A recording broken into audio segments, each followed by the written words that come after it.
What's up, YouTube? I'm Robert, and this is the BKER Bar Podcast live stream. I'm gonna try to say that as awkward as I can from now on. Because I haven't figured out the intro yet, and that's the way it's going at this point. So, hey everybody, thanks for showing up, man. Episode 54, I think that's what we're at today. Yes, it is.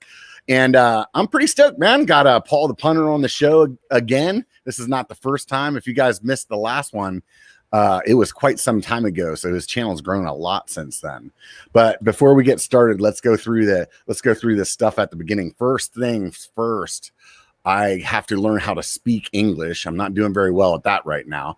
But outside of that, I want to talk about today's sponsor is Cali Protectives. They were on the show last week. If you didn't get a chance to listen to that, you really should. I mean, I will tell you hands down that Brad is the reason that I love that company so much, and he's the owner and founder. And once you hear him talk, you'll understand why I say that. But outside of that, they have some great gear. Love my Maya helmet. I've had it for years. I've had actually a couple of them. They're awesome. Like sweet helmet, super comfortable. The price is good. It's got LDL in it, which is similar to their MIPS. And honestly, everybody that I've had try that helmet on wants to buy one. It's just super comfortable, unless you have some misshapen head that is different than me and all my friends. So that's a possibility. Who knows, right?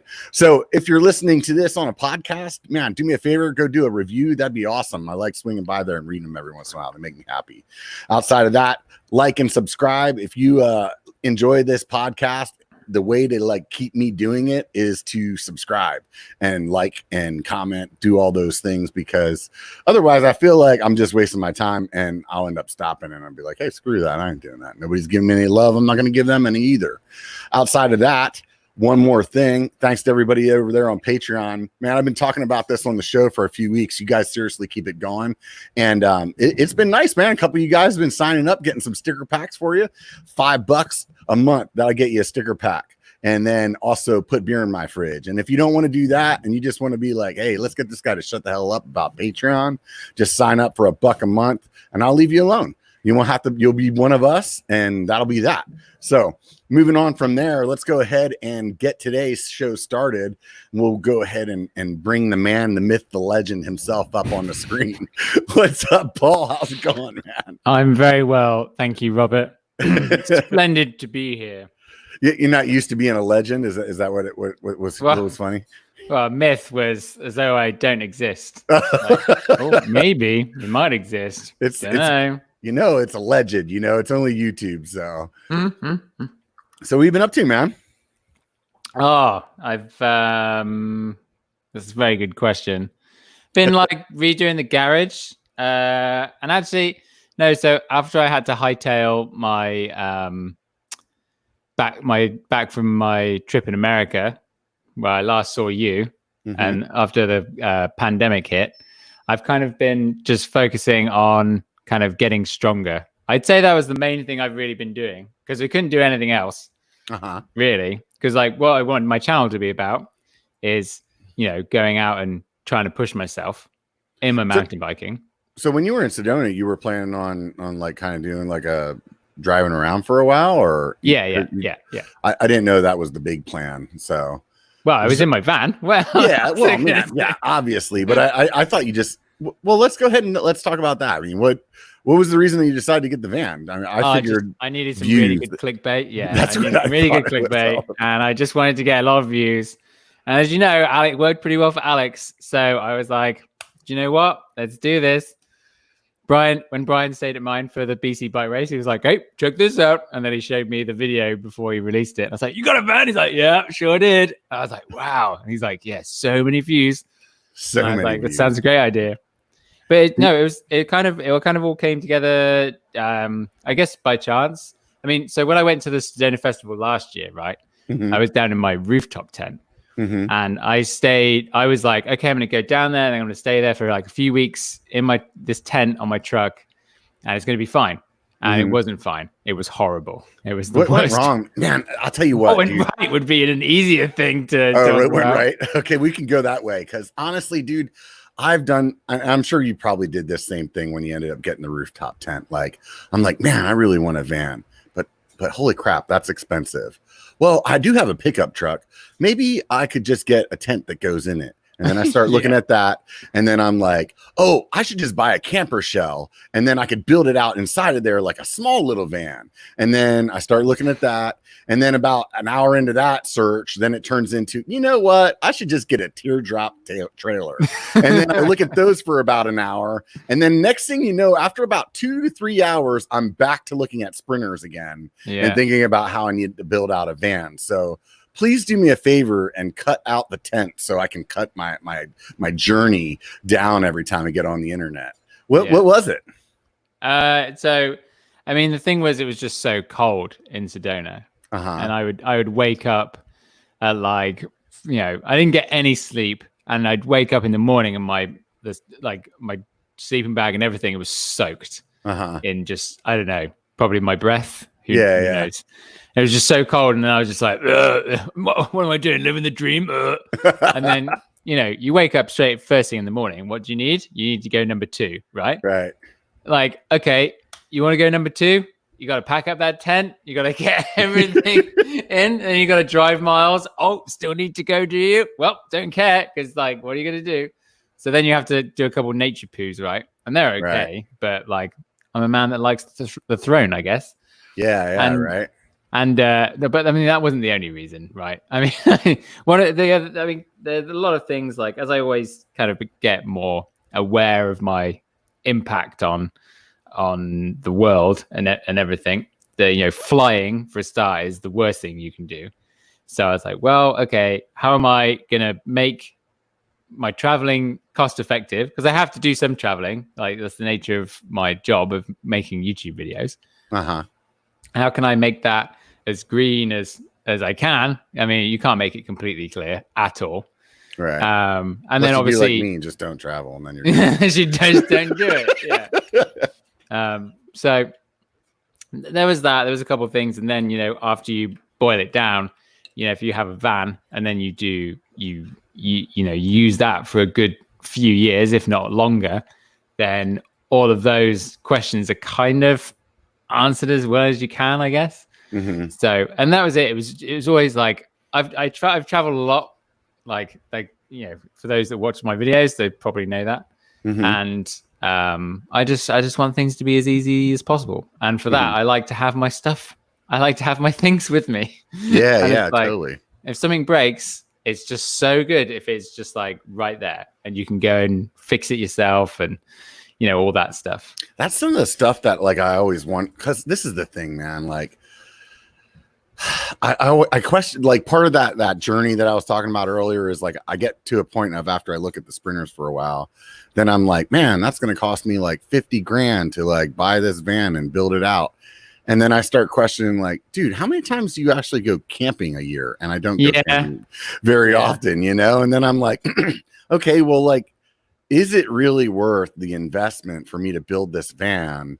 Yeah. Like once you have it, then do you use it? Or is it like maybe that's the hardest thing, isn't it? Is right. Buying something, but then actually being honest with yourself and being like, do you use this as much as you think you do? Right. And I think that's one of the main things. That's something I've been definitely trying to like think about in the last couple of years. It's like, do I actually need this? Like that was one of those things I used to tell my buddies that wanted to buy boats, and I'd be like, dude, for 30 grand, like, you could rent a boat like a lot of times. You know what I mean? So like, I don't know if it's really worth it, unless you're a guy that's like going to be, because we have a couple of rivers here in Sac. Like, it's pretty normal there's a lot of people that have boats around here. So it's like, I'm like, man, I don't know. And I question that with the van, but I keep trying to sell the lady on it too. And she's not. Well, I think you've got to be like really into it for the van. Oh, definitely. I mean, as you just said, like, why not just rent a van? Right. If you rented a van 10 times and you were like, oh, I'm going to do this 40 more times, then it's probably going to make sense, isn't it? I guess. Like, that would be a rational way of doing it. But obviously I was just like, oh yeah, I'm definitely going to use this. Like, let's go. I feel like I want to do it the dumb way, dude. I totally want to do it the way you did it. Well, I mean, I a lot of thought went into it. It might just appear like I just, rocked up and was like, oh, yep, got a van. There we go. But there was a lot of planning. There was a lot of financial thinking about it. Yeah, and yeah. like, I'm sure. okay, it's got to go. And like, I wouldn't have been able to do it if I didn't have my YouTube channel and the whole plan.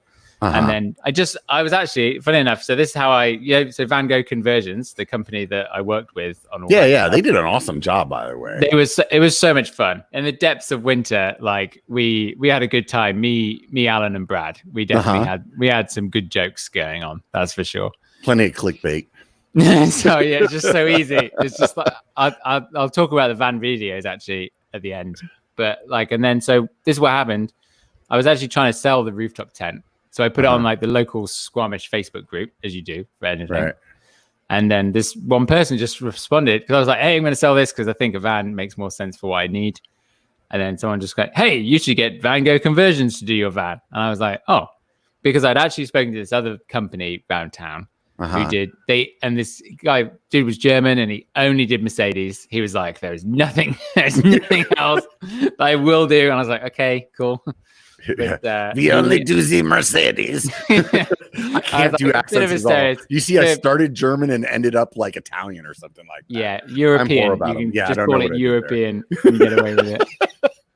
But it's and he was kind of like, oh, I'm so busy, and then actually turned out to be pretty good. I don't want to poo on him, but a couple of his vans came to the van company that Van Gogh that I worked with, and like the workmanship was just like, whoa, hold on, this is pretty bad. But and then I got in touch with him, and I was like, hey, I've got this idea. Like, if I pay for all the parts and stuff, you guys do the labor. We'll make this video series. Like, no one knows who you are. Literally, like, I've driven past where they are like 100 times probably. Yeah. And I've never heard of them. I looked at the Instagram. It doesn't look like they had loads of business coming in. And I was like, guys, I think this is perfect. I think this will, like, I can't promise you the moon on a stick here, but everything will make sense. And I said, he's like, yeah, we've had people trying to get this from us before. And I was like, yeah, but the difference is I have an audience that is already waiting to, they want videos. And I made this whole plan for them, and it gave them like expectations and everything. And I said, this is what it's going to be. This is what it's going to be. Like, this is what this is worth, like blah, blah, blah. And then eventually they said yes. And so, and then I started the horrible process of buying a vehicle from a dealership, which I can't understand how car salespeople are so shit. Yeah. Like, how is it such a bad experience to go and buy a car every time? Yeah, for me, I like it. You enjoy it? Oh, I love it because it's a battle of wits, man. That's what it is. Oh, and I just like, I enjoy that process of like, it's like, who's selling who? Somebody explained it to me this a long time ago. And at that point I was like, oh man, I so like dig it. Because you're either selling them on the price and the thing that you want, or they're selling you on the price and the thing that they want to sell you. Oh, it's ridiculous. But the whole kind of like, okay, how about this? And it got to the point, the dude, I mean, as car salespeople go, this one guy, Jonah, he was okay. Plus he was like all into like the self-made thing. And he said he was starting this clothing brand. So when I came in, I'm like, hey, I fully went in with my camera and I was like, hey, I'm doing this thing. This is going to be the first episode. Like, give me a good deal and I'll put you in this video that will get a lot of views. And he's like, and he was really into it. Probably the guy that he kept going to talk to probably didn't get it as much, but I could tell like he would probably go, no, I think this is a good idea. That stuff's a script too, you know that, right? Oh yeah, dude, I've been in sales for like a decade. You know what I mean? And it's just like I just go in there, I'm just like head in my hands, like oh my god, like all this stuff you're saying. Like pointless. The first time that you go in there, like that stuff kind of works when you're like 20 and you don't know any better. And you're like, after you've bought a few vehicles, you walk in and you're like, look, dude, I already know the little picture you're going to draw. I know how it goes. You don't need to talk about the financing. Don't write down the how much the payment is. I get it.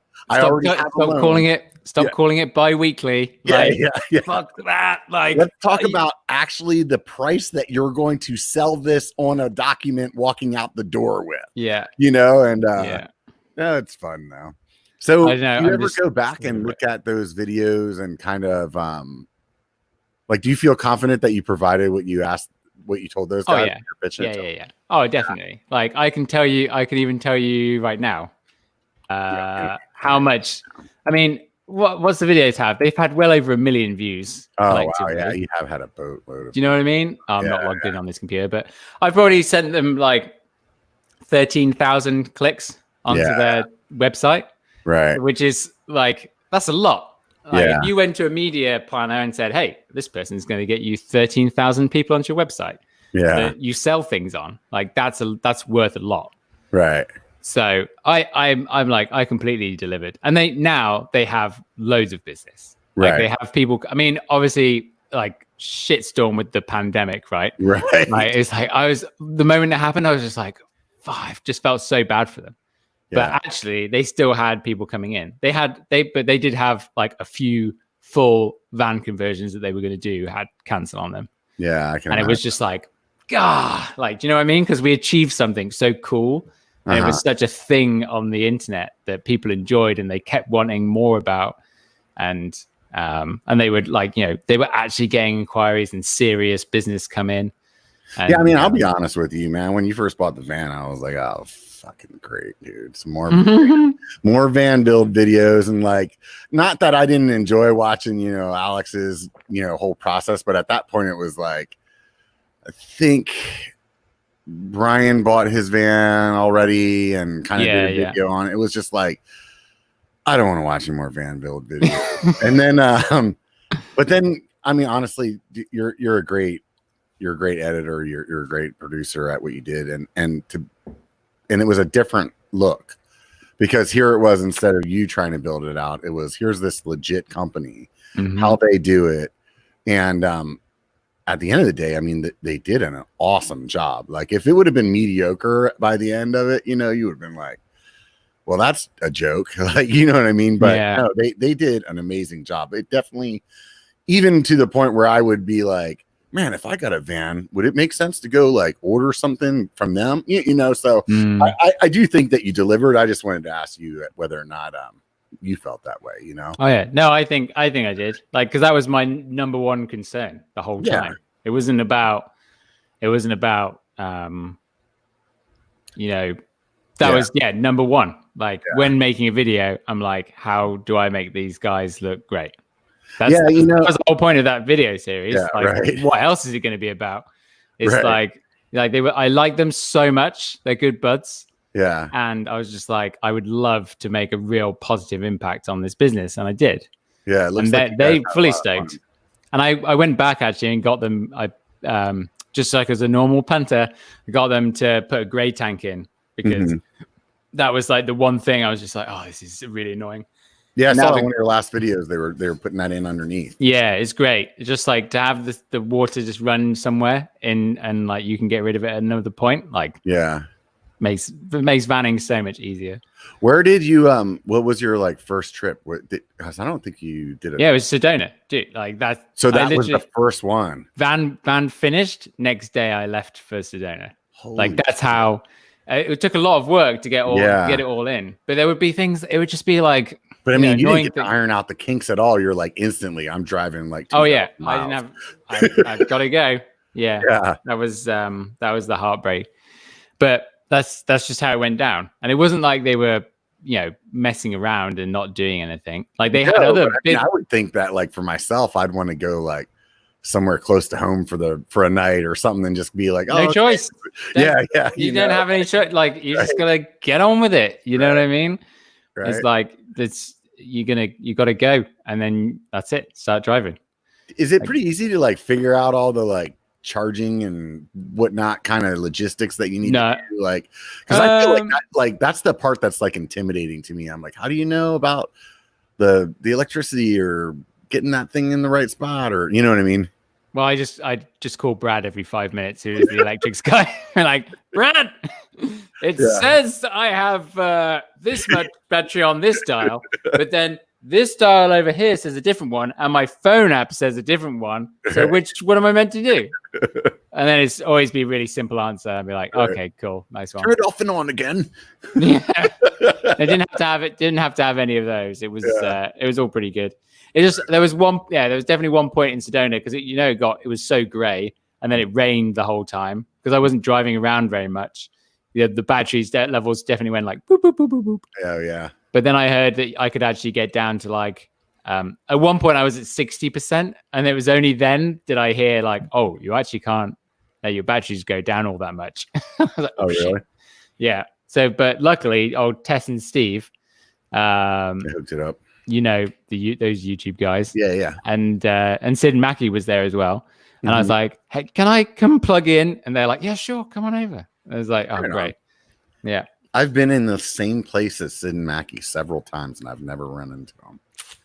I don't know why. It's just like, and it'll be like, "Oh, I didn't know you guys were at Sea Otter. Oh, I didn't know you guys were at Sedona." Like, just like stuff like that, where it'll be like, Yeah. "Man, how did I not bump into you guys?" Especially at Sedona, you feel like you see everybody there. You know what I mean? Yeah. It was pretty tight. Yeah. Yeah. Well, Sedona was pretty. That first week actually was pretty hard on me. I had 2 big crashes. Oh, yeah. I never normally crash, I guess. Uh-huh. And then I was riding with Kyle and I slammed my head on the ground and gave myself a hematoma on my hip, which I had the whole time in Sedona. Was that the poker plant, or was that a different crash? The poker? Oh no, Yeah. that was after. That was Sunday. Okay. Sunday afternoon of the festival. Like me and RC. Because you rode with us Shane, on Thursday in South Mountain, right? Yeah. And then we rode a bit in Sedona as well. Oh, on the group ride. Yeah. You did great, as I said. Yeah. I was like, that part was really hard, Robert. I was yelling at you, "Let go of your brakes, Paul." Oh, get fucked. I got it on video, dude. Well, where's the video? Where's the video, Robert? Let's talk Actually, about when are we going to talk about your upload schedule? When are we going to have one-to-one here? Is that what's going on? Tell me about what's going on. Well, your uploads. Where's the videos? Where's all the videos? They come out when they come out. Honestly, man, I'll tell you, I got to the point where it was just like ruining my life too much, and the YouTube truck of money wasn't coming. So, I reevaluated, man. How about that? Right. Let's talk about the whole money thing. All right. A lot of your stuff, Robert, I watch yours videos. I watch everyone's videos. Like, you seem very concerned with sponsorship and YouTube delivering financial gain. No, not really. Come on. I like to talk about it. It's an easy scapegoat, dude. Because that's what I'm worried about. I'm worried you're like, "Oh, I'm only going to do this if it's for money." Yeah, right. Is that the way I'm coming off? To me, sometimes I'm like, Robert's like, faster. "I wouldn't do this podcast if it wasn't for sponsors. I wouldn't do this." I was like, "What? Why are you doing it then?" You're right, man. I need to reevaluate the way I'm sending the message. Because these podcasts are great. They're very entertaining. Yeah. Just almost enjoy making podcasts and make that, because especially with my videos, I've always got to be I just like the process of going, okay, I'm going to create this video and then I'm going to get this and then blah, blah, blah. And then this, and then like today's video for me has completely bonked, worst video. And I'm like, that happens. And I've also been for a 4-hour plus mountain bike ride today. Uh-huh. And the whole time I was just like, why did this video bonk? Is the thumbnail not very good? Because it's me going and riding every hard trail at Sun Peaks bike park, all double backs. This is classic Paul the Punter video. Do you know what I mean? Yeah. Oh, I'm gonna try and ride this steep as fuck trail. Along. Will I do it? Oh, I don't know. Right. And I'm just and then YouTube's telling me on the app, have you seen this? It tells you little things. Oh yeah, it says it's tips. Not doing as good as your normal video. There you go. Yeah, this one's this. Literally, the video says the topic of this video is not interesting any of your subscribers. I'm like, what are you talking about? I just love this stuff. Oh god, dude, it just sounds exactly like my last video, which in my mind, when I made the last one, I was like, hey, I'm going to make this video. Actually, let me back up. Originally, I was considering starting to make a brand new channel. Something. Why? Yeah, I was like, I'm going to make a channel that I can do content about anything, right? And then just do kind of I wanted to do some content that would have the reach for anybody and not just a mountain bike group, right? Okay. And I wanted to see if my idea would do well, am I appealing to a group other than mountain bikers, right? like my personality, my humor, or whatever, right? So I'm like, had this idea, and I like to like overthink the hell out of everything. So like, I went through like, oh, what domain would I use? What would I use as a logo? Domain? How would I get? Yeah, What? like to Website? make a website. Oh You yeah, don't need a website. I Oh, yeah. was just talking to you about this before on direct messages. Like, who needs websites anymore? yeah. It's They're so dated. yeah. I just want to freaking complicate the shit out of everything. So basically, like I go through this whole process and in my head, and then I'm like pitching the idea to some of my friends, and they're like, oh yeah, okay, that sounds like an idea, but whatever you want to do, just shut up, Robert. And then so I tell the lady, and the lady's like, so I'm like, the first video I want to do is like how to be a YouTuber, except for it's going to be just sarcastic and like make fun of the whole process. But you've done that video. That was your last video. So that's what I'm getting at, though. So I tell her this is what I'm going to do. I'm going to do this video, and she looks at me and she's like, why can't you do that on your own channel? Yeah. And I'm like, you don't understand. And I try to explain it to her, and she's like, yeah, I know I don't watch YouTube, but you could totally do that on your own channel. And I'm like, I give her all the reasons again, and she's just like, yeah, whatever. So then I walk away, and then in typical fashion, I'm like, God damn, I think she's right. You know, and then so I start stewing over it, and I'm like, okay, she is right. I'm gonna do it. I'm just gonna do it on my channel, because then I have at least 8,000 people that are gonna watch it. And that'll maybe give it a kicker. And then YouTube will be like, hey, look at this thing. It's doing really good. And it's going to show it to everybody. Next thing you know, I'm a YouTube famous. I'm going to have a van. But, hey, you know what you're doing here? You're focusing on the goal, not the process. So, and that's where it all falls down. Everything in life falls down in those steps. I make the video and I'm thinking, dude, how to be a YouTuber. Like, you just search that, and it's like all the videos come up are like 10 million views, 100,000, 500,000 views. I'm like, yeah, this is gold. I know how to make a thumbnail. This is going to be funny. And I make what I think is the funniest video that I've made. And then I put it online and it bombs. Well, like, here's the thing. You probably searched like the how to be a YouTuber thing, and there's probably, there's videos with 10 million views, but there's probably 20 million search results. You know what I mean? Yeah. Like Bobo tried to make one as well, didn't he? Which was so funny. Yeah. But like, his was really good. Yeah, I think he only had like 20,000 views on his, I think. Yeah, even as good as it was. And like, it doesn't, you can't trust that you're just going to get success, because then you've got expectations, and then unhappiness is just from expectations. Yeah, totally. And I think that's everything. Video right before that was my chameleon video. It did really well, at least by my standards. So I was like excited. I was like, all right, man. I'm like, I got this shit figured out, man. And then there's the internet with a whole bowl full of reality to just spoon feed it right in there for me. Yeah. No, there's so many things that affect what's going on. Like, you've done a pretty good job of like coming up with some viral ideas and doing pretty well with them. But the thing is that my goal with any of those videos was never to make viral videos. I was like, this would be a great video. I was never like, this is going to get a lot of views. I was like, this would be a great video. Like, well, I'm trying to be really. So you're going to tell me that whenever you did the Walmart bike, when you started your channel, that was just to prove everyone at Pink Bike that I could figure out a video that will get a lot of views. Yeah. Oh, really? Okay, that one. Because I was like, you type in Whistler, and then there'd be Walmart bike, and there were no videos of someone taking a Walmart bike in Whistler, but there were all these Walmart bike videos doing really well. And I was like, okay, we just take this bike in Whistler and then we ride it. And the boss was like, we're not going to do that. I'm like, why are we going to do that? It sounds great. And he's like, oh, there's no way. I'm like, okay, I'll go and do it on my channel. All right. Off I go. And then I did it. It took me so long to edit that video, actually. Months. So I must have filmed it when I came back from the UK after Eurobike. So that would have been in September.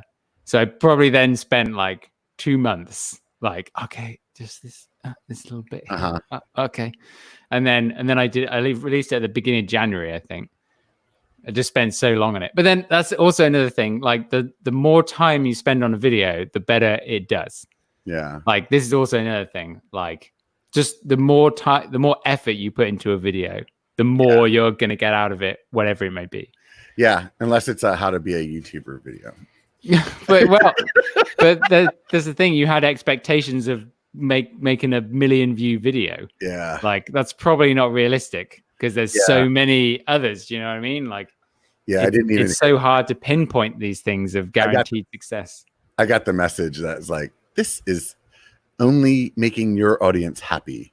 And other than that, you're getting 80% less views than you normally would, or some crap like that. But like it's like you are a biking channel, right? And if you have Santa Cruz in the title, it'll probably do all right. Right. that's the other thing. So I don't know. There's a whole boatload of reasons, but yeah, if you do venture outside of what your channel is about, then it's probably not going to do that great, unless it's a van video. And it's like, I was like, oh guys, this is van for biking. Yeah, same thing. Unless you're building trails or building vans, now that's the thing to do, right? Yeah. Well, I think trails is starting to like peer off a bit. It came in so hot. Like Matt Jones. Do you know who Matt Jones is? Yeah. Yeah. You wouldn't have. I love that you would have no idea who Matt Jones is unless he had a YouTube channel. The only reason I know is because somebody else was talking about his build videos recently, and I don't know him other than that. Yeah, they just took off because they were. It was the classic YouTube thing. It's like, okay, we're going to start with this grass field. We're going to put some jumps on it. So you always want to see how things are progressing, and you want to see how it ends. It's why everyone binges Netflix series so much. Yeah, I see what you're saying. I need a long story.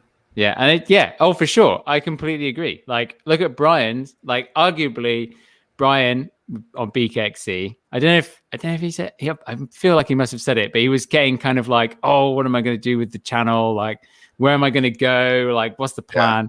And then he had this plan. I'm going to ride all 50 Saints of the year, and it's perfect. And all of his videos doing way better. Like, he's on the up. Like, people want to see the next one, and he has a formula for each video. Yeah. It's perfect. Like, that's it. And that's actually what I'm trying to hunt for myself right now. Like, do you know what I mean? Like Eric with BCPV, he's been killing it. Yeah. Like he's been being very consistent with his format and how he's making videos. And now, a couple of videos pop off. All of a sudden, every other video is like this, and everyone watches all of his videos, and then it's like loads of subscribers, and it's perfect because like that's. I intermittently watch his channel, but every time I watch his channel, I'm always like, man, these videos are really good. I should watch this more often. Exactly. That's it. He's killing it. And like that's the thing. Great. And like Alex, he changed his formula, and now he's got like this format that every video is like a huge success because it's well produced and there's a lot of time and effort put into it. Yeah. So yeah, I think I've just got to figure. That's why my upload schedule changed, Paul. Yeah, you're just like, I'm just gonna make amazing productions. That's what I'm doing, man. I'm putting more time into it. Yeah, at least that's what I tell myself. But realistically, what happens is I end up just procrastinating for a few weeks and then working way too much on one video at one time. I'm definitely putting more time in it, but not. I'm not doing it the way that I wish I was. So, but I think do you set yourself deadlines? No. Deadlines. It's all about deadlines. Like every week, I have to get a video out for Sunday morning, and it's every week. Saturday comes, and I'm like, yeah. And every week I go, I did it again. I made another video. Like if I was to be getting those like deadlines from work, like that would make me want to procrastinate more. And I think that's why I can't even do it to myself, because I'm like, then I'll just do it to spite myself. Screw you, Robert. I'm not putting a video out. Don't tell me what to do. Oh, amazing. It's horrible. But like there's nothing wrong with podcasts. Why not? Like you're great. Like I said, I love this setup. I think you're doing better than my fucking podcast. That's for sure. I have not I feel like I'm quite confident in being able to identify like how things go in other media platforms. Do you know what I mean? Yeah. I haven't got a fucking clue about podcasts. I've tried so many different things, and I'm just like every time I'm like, our show is great. It's entertaining. Yeah. We've got people on here, and everyone that comments. I used to get. Well, I mean, me and Shane have kind of got off the boil because I don't know if you know, he had the hardest time during coronavirus time because he had to really? open up a store, and it'd normally be a team of 20, but it was just him and someone else. Oh no. And he's just having a nightmare. So I was like, well, that's how it goes. I can't do the podcast without him. And but yeah, people would message all the time, like, when's the next Joey podcast? Love the Joey podcast. More than my own videos. Yeah. And I was just like, I don't understand why this podcast isn't growing more. It took us a year to get 1,000 subscribers on the YouTube channel. Yeah, and I don't even know. And I think that's part of the reason why I split this off into its own channel was because I felt like when I was doing the podcast, I didn't feel like I was getting any subscribers from the podcast. It's true. No, I think you were right to split this off and make it a second channel. 100%. So that way, at least I can know that the people that are subscribing for this content. Precisely. Yeah. Because before I didn't know. I was like, are they subscribing because they like the POV video that they saw that was from a year ago? Or are they subscribing because of this, And it was just constantly I felt like it also really screwed up my algorithm with YouTube. Like YouTube would be like, hey, this guy goes live for 2 hours and there's 150 people watching it. And then he puts up another video and it's only 15 minutes long and they watch 6 minutes and then they click something else. So obviously let's not promote those POV videos. You know what I mean? I think that's what the algorithm was doing. Because after I don't know. I think they can differentiate between if something is a live stream and if something is a video. 100%. They don't count them as the same thing. Yeah, I was just thinking as it looking at hey, this is how much retention time he was having. This is how long people are watching compared to that. So let's promote those more because maybe it looks like the statistics look better. I know. Honestly, to kind of quantify everything based on it's the algorithm is probably not the best thing to do it. Yeah. I have to do it to myself all the time. This video right now, it's okay, people are, this is why I want to actually wait for is it just me or is the engagement time taking way longer to be published in analytics than it used to? I don't know. I don't the audience retention one, know, the line where you can see when people are watching drop off. It used to be on the same day you would get that. And now it's taking 6 days or something. And that's really the thing that tells you if your video is kind of entertaining or not. Right. If people just, if you get this perfectly straight line, it means that people probably were very interested in it. Right. But if it just dips down like a half parabola, then it's oh, your video sucks. That was the only way it went. That's the truth. I've never seen a straight line there. What are you talking about? That will be that's the best indicator that you've got, really. Yeah. But today, do I just look, all the comments and everything are really positive, better than the other comments I got last week. They were just trash. I was just what the hell is this my audience? Geez Louise. But then the video today is people actually writing incoherent sentences. And there's loads of likes on the video and stuff. And I'm just what? What has happened? So, I mean, there could be a couple of things. Now Seth is just, and I gave him shit for it the other day. Well, no, I didn't give him shit. I'm very polite, obviously. Yeah. And I was like, are you going to upload at 8 o'clock in the morning every Sunday now? And he's like, yeah, that's pretty much the sweet spot. And I'm like, now you're in. Because I think, I mean, again, this could be me just going against my own advice, which I do all the time. Right. But it's okay, I upload at 8:15 on a Sunday. And so mine and Seth's videos are there. Those are the choices. So I'm going to guess that a lot of people that are subscribed to my channel are also subscribed to old Burn Pig Express. So they're going to be given two choices. My video or Seth's video. Right. More often than not. They get so much Seth's video. Yeah, but then it's okay, so now I'm second string, to use a football term. Yeah. Yeah, see that? Yeah. Got it. I'm in. Learn it from the movies. And so now I'm second string. Right. And it's okay, so that might affect how things go initially, because then what that might affect is my click-through rate on the video. So YouTube is then looking at it. It's oh, this video got served X amount of times and it got clicked this many times. Right, because they clicked on it. Clearly people aren't as interested in this video as they are before. And maybe That's like a maybe. Right. But I have a conclusion to that. But then today also, Ryan has also decided to post on a Sunday again. I swear he'd come to Sundays and then he's like, oh no, I'm going to go to Wednesdays. And then he did Monday. And it's like, oh, Ryan, come on. There's 3 of us now. And now Bobo, I think, is going to put his video out later on today. And I'm like, message Bobes. And I'm like, dude, like I post in the morning, Seth posts in the morning. Best thing you can do is keep away from that. Because then it's like there's so much competition going on. And then Alex did that live stream today for 45 minutes. Like, did that affect? Is that 45 minutes of people going, oh, I'm going to watch this instead of. Right. Do you know what I mean? So it's like, is that affecting things? Or actually, is my title not good enough? Is my thumbnail not good enough? And is the video just not that great? Yeah.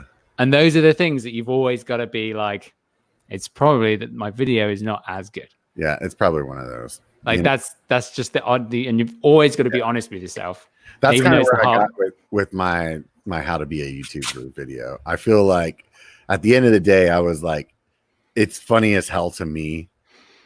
And that's probably where it stops.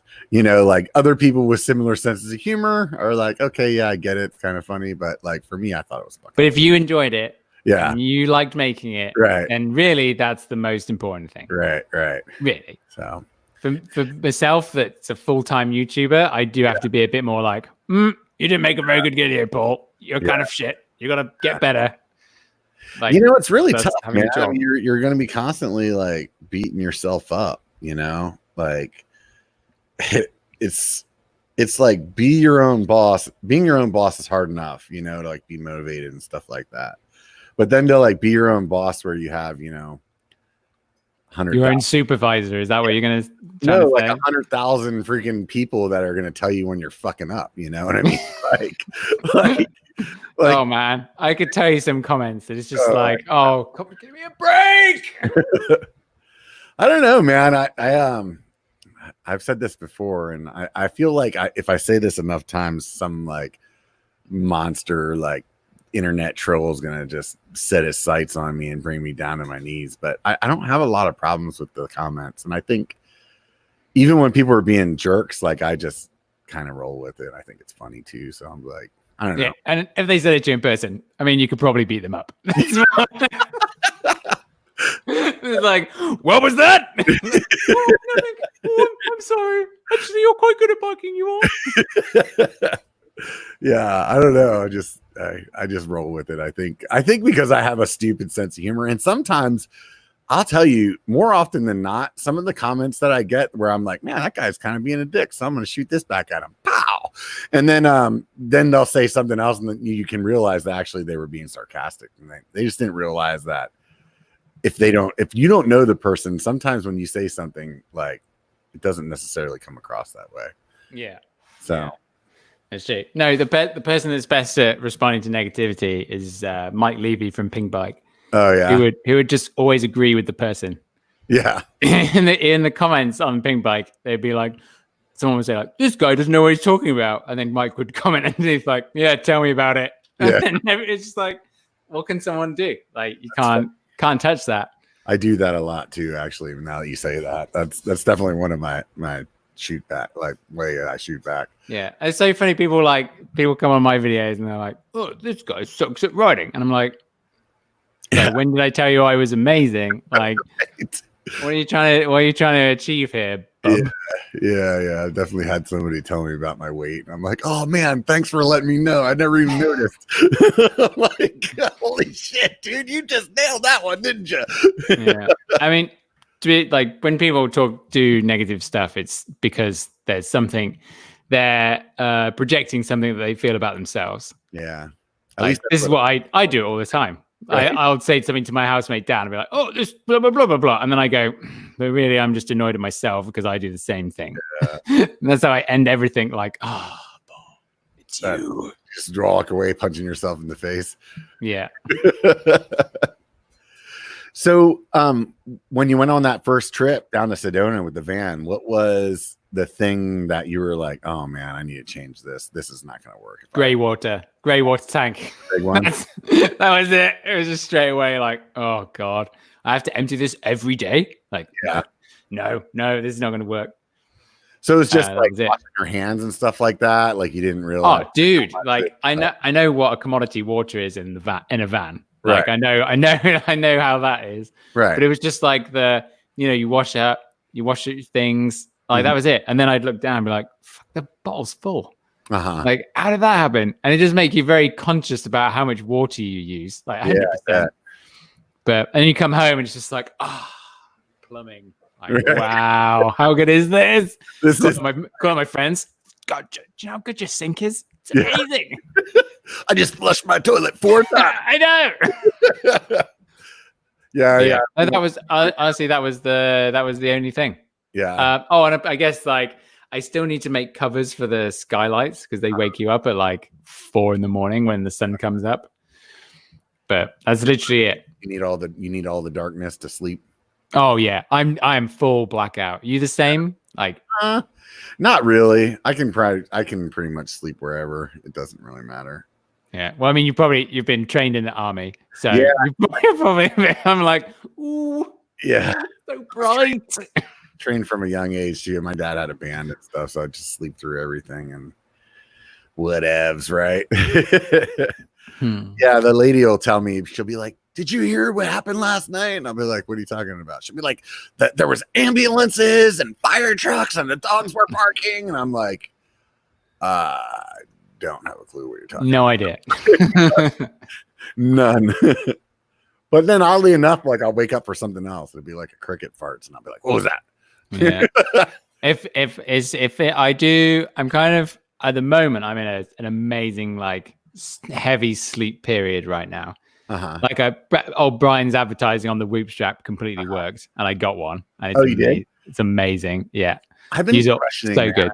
Oh, dude, it seems so like it seems very marketing pushy the way that it's like just because it's like every episode, and you can tell it's like every episode of what? Wait, are you talking about Brian's? Yeah, when he's talking about the Whoop, you know, he hasn't done any Whoop advertising for ages. Yeah, no. What are you talking about, Robert? You're not a real fan. He stopped whenever like all the COVID stuff happened. Okay. But like you've redeemed yourself, I guess. When he was doing it, it just like seemed like it made it harder for me to be like genuinely interested in the product because of the how often he was talking about the product in like the similar manner. Does that make sense? I did. I think I said you've got to like pick a new thing to talk about. Right. Be like, take control of your fitness. So you've got to be like, oh, do you know it does this? And then next time you do a different feature. It just seemed like it was like every video, 60 seconds in, he's going to talk about these things about the Whoop for the same amount of time. And it is just like, it didn't make it seem like, and I understand, dude. I mean, I totally understand why. And I'm not saying that he was doing anything wrong, but I think it was like I was interested in it at first, but then because of the consistency of it, I was like, now I feel like he's just saying that. You know what I mean? Like I felt like it lost its like genuinity, if that's even a freaking word. Like, I guess like you've always got to think like the sponsor's got to make the video better in some way. Right. And like I've actually just started a Reddit page, which has been freaking great. It's my new favorite toy, my Reddit page. And like I talk about people that, you know, help me out financially all the time. But literally, I think maybe 1 or 2 people have got annoyed about it, but more people have got in on the joke about it. Do you know what I mean? Because that's how I got away with it, is because when I talk about something, I say, oh, just being a sponsor's dream, guys. You know what I mean? Yeah. And then people are like, aha, yeah. And then it's perfectly acceptable. You've got to make your sponsor reads acceptable. And I think that's the most important thing. Yeah. Like all the stuff I've done with competitive cyclists. If competitive cyclists sponsor a video, then someone's going to benefit. It could be my trail network. It could be my housemate. It could be Shane. Do you know what I mean? Like someone always gets something. I give away $1,000 to my friends. Like, you know what I mean? It's like someone benefits by that sponsor being there. And that's the most important thing that I've learned when doing content like that. But back to the Whoop thing, it's like Brian does actually believe in it because it's such a great product. Yeah, and I don't doubt like Brian's integrity. Oh yeah, no, for sure. But it's just because the message became so similar over and over, and people get kind of like, oh, this again, like that's why. That's the most important thing. And I think, like I said, I mean, I've met Brian a bunch of times. We've hung out, and like I feel like I know him fairly well. I mean, we're not like buds or whatever, but like I feel like I know him pretty well. Like I don't feel like he was or would be doing anything like disingenuous. No, he doesn't get involved with brands that he doesn't actually feel comfortable with doing anything. Totally. Yeah. It's interesting. Some of the people talking in the comments, like about stopping watching channels because of here, like this dude right here said he stopped watching me because I changed channels and he didn't want to look for the new one. Okay, I get that. But he also said he stopped watching Hardtail Party because he's always talking money. Is he? Is Steve always talking money? I don't know. I mean, I don't watch Steve like went to this new like put out a shit ton of content thing whenever did he I think did he lose his job or he was furloughed or something? I don't remember. Like I think something along those lines. But like basically during the COVID stuff, he started doing like a video a day. What? I don't know. If that's so like that would kill you. I don't know if he's doing it, but it just like for me, it's hard to keep up with. And I do love my hardtail, and I do love hardtails, but I don't want to watch the videos. It looks like he's doing like 3 a week. Yeah, so it must have slowed down a little bit. There for a while, he was doing one a day. Either way, I mean, I really like Steve. One of the most probably one of my favorite YouTubers that I've met in person. Yeah. Just super genuine guy, but I don't watch all his content. You know how it is, man. It's hard to watch everybody's stuff. Oh yeah, especially when they're cranking it out. And then you want to I want to watch other things too. You know what I mean? It's like not just mountain bike content. I want to watch. How am I going to keep up with freaking hot ones? Nice. Yeah. So you got the hot sauce ready? You ready to do that?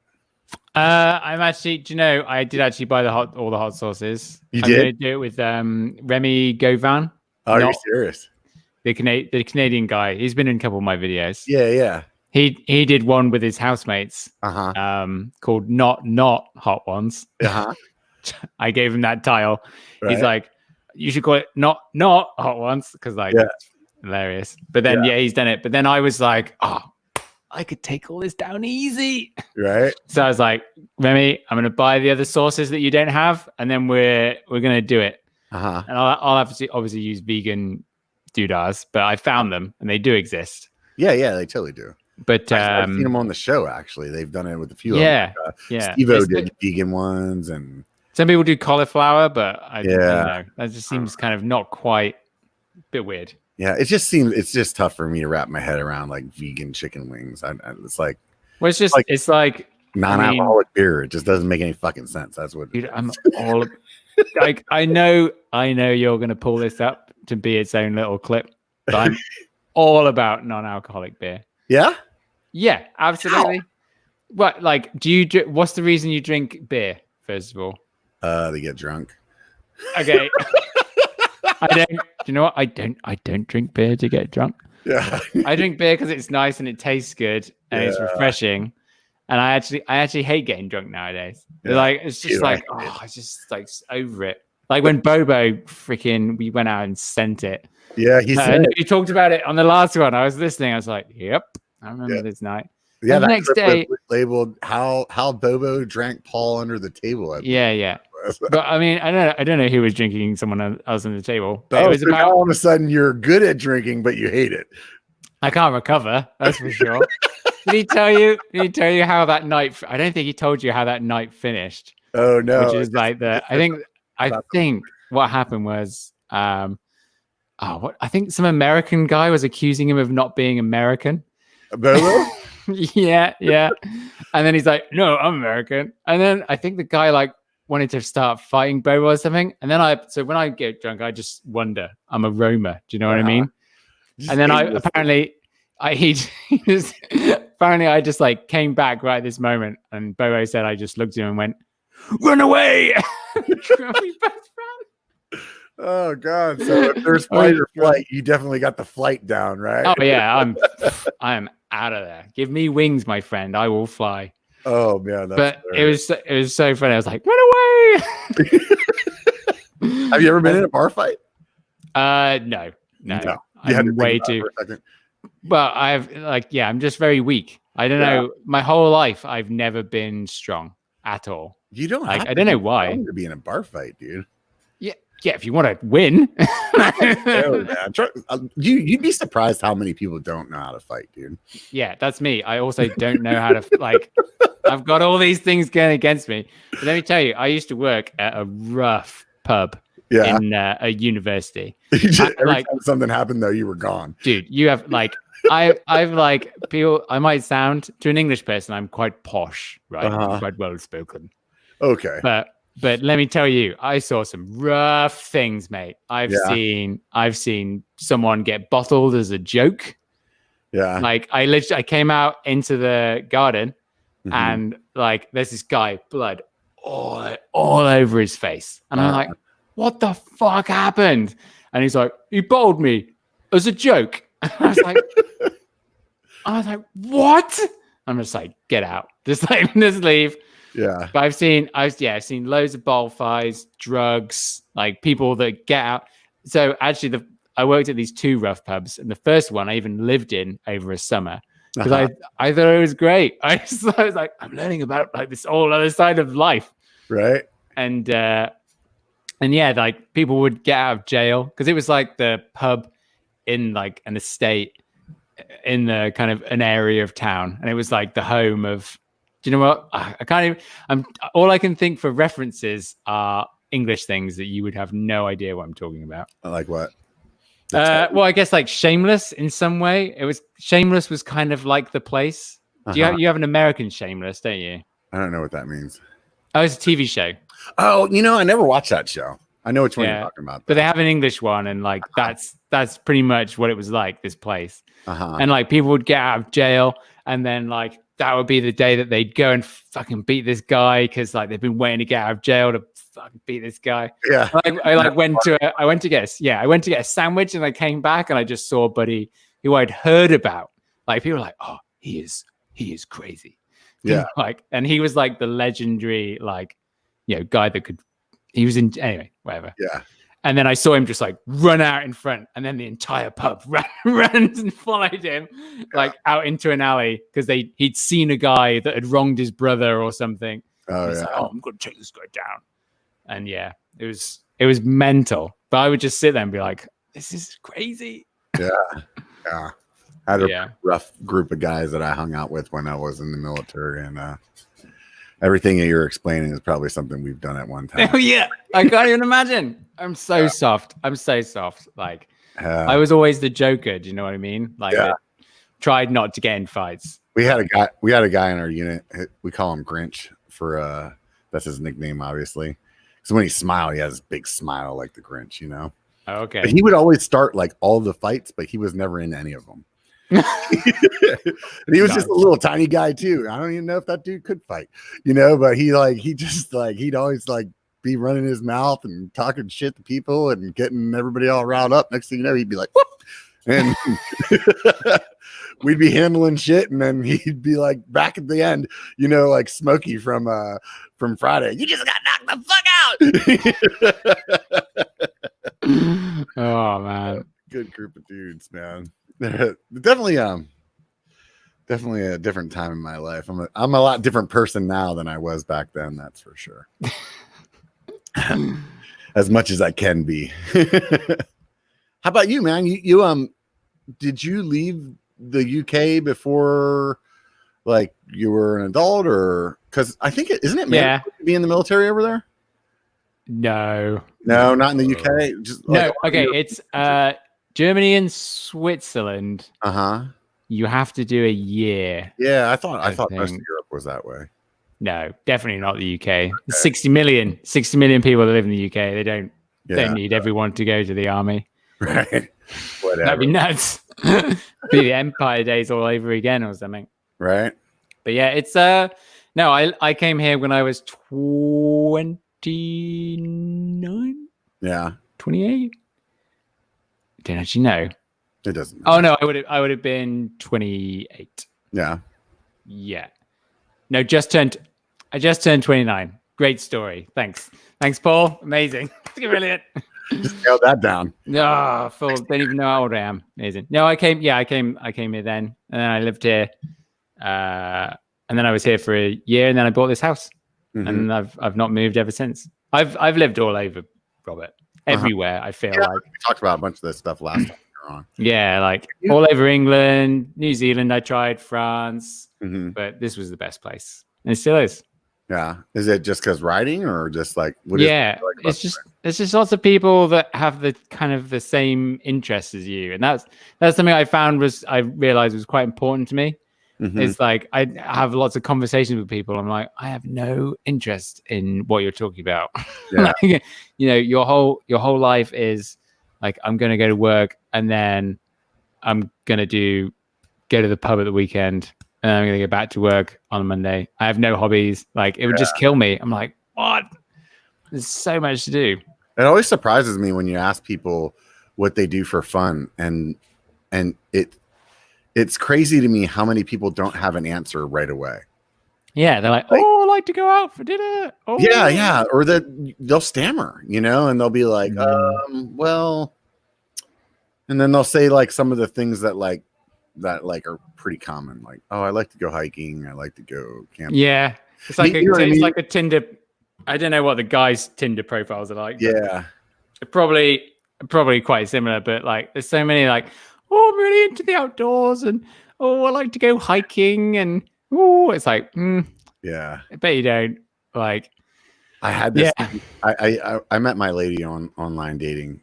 At this point. Oh, how? What website was it? On Match, like 10 years Match, ago. Yeah. You're OG. Yeah, right. So I had this thing written. Did you have any army pictures in your profile? Can you remember? No, I definitely didn't have any army pictures in there. No, okay. I thought that would have been like an attractive thing for a lady to, I don't know. Is it? I don't know, man. I always felt like I wanted to represent who I really who I was. Okay. How long had it been since you've been in the army when you were on that? Oh, at that point, it's probably been like 10 years or something. Okay. Yeah. So it was a while after. Yeah. But either way, like for me, it was like I had this whole thing that I had written out that was almost like a comedy skit on like everything in a woman's profile on online dating. It was like, at the time, it was like every girl loves sushi. Every girl had read the Twilight series, like every girl loves to go hiking. It was like you read so many of these profiles and you're like, what's going on here, man? They're all, yeah, this is a joke. It's not changed. It's changed. It's so similar, especially around here. Yeah. I would imagine. It's like, I don't know. And that was the thing that used to like get me is like, I had something that was like written pretty different, I would assume, from what everybody else's was, but maybe I wasn't, man. I was just like saying the same shit as everybody else. Yeah. You gotta, it's a tough world nowadays. For me, I got tired of it, man. Like, honestly, when too many women. No, for me, them off with a stick. No, not like that. Like the reason I got tired of it was because for me, it was easier to meet women in person than it was to go through the process of meeting them online. Yeah. Because it would be like, and this is like one of my go-to stories on this. There was this one girl that used to pop up on my thing all the time. And I had sent her a couple of messages, no interest at all, right? Nothing, not even an acknowledgement of like, hey, get out of here, you creeper. You know what I mean? Okay. Yeah. And so one day I'm walking up to the local bar by my house, and there's this chick up on her porch, and she's like, excuse me. I'm like, yeah, what's up? She's like, can you come up here and kill a spider? I'm like, no. These two chicks are like calling me up to kill a spider in their house. So I'm like, yeah, sure, whatever. Dude, I walk up there, kill a spider, crack a couple jokes, we're all laughing and whatever. I realize that the chick that I'm talking to is the girl from Match or wherever it was. No way. Said something to her about it, and she's like, "Oh my god!" And like I like of course, I call her. That's just my personality. I called it out. You should have about it. What? So I'm good enough to kill a spider, but I'm not good enough to be responded to on Match. And end up getting her number, and like we chatted and stuff like that. It was just one of those perfect examples where like no interest online, but in person, like charisma has a lot to do with it. You know what I mean? Who you are as a person, and online, it's really hard to express that. You know what I mean? And especially in such it's so fast nowadays, isn't it? Like you've got it's like boom, boom, decision made. Right. Yeah. So, and you're going like 190% on like just the way that somebody looks in that picture. Yeah, and the small blurb. But then that's how people meet nowadays. Blurb after you look at the picture. It's like the thumbnail, dude. Like you don't read the title of the YouTube video until you look at the thumbnail, right? Yeah, maybe. People don't go on YouTube and like read the I'm definitely like I read profile. Right. Like, because that's what's important. Right. Like you can learn so much from that first few sentences. Like let me tell you, you see some people now and they're like, don't message me if you are blah, blah, blah, blah, blah. Yeah. And that's the first line. Like the first line of someone that, you could prospectively date is you're like, I don't want this. Yeah. Just FYI. Yeah. I'm like, let me why am I interested in this? Like, yeah, right. No. I'm done. Yeah. Yeah, no, I'm with you. I think a lot of people don't realize, they don't think about it that way. But I mean, I would imagine being on the other end, being a lady on a dating site, it's just got to be like overwhelming of like, oh. Well, yeah, I don't know. I've no idea. I can't. I haven't really talked to many people about it. Oh, really? No, as in like some female friends. I would say almost thinking about it. Date that I went on from online. That was one of the things we talked about because it's easy to make fun of. This is like, you know, like, I don't know. I always would bring it up. I thought it was interesting. No, I guess no, but like amongst my friends, you know what I mean? To like ask them. I have one friend that she's been kind of dating, whatever. But I don't know, I don't know what it's like for everyone. I think a lot of people I know already like in relationships. Yeah. Thinking about it. I don't know. But it's very hard, normally, do you know how many girls mountain bike around here? So many.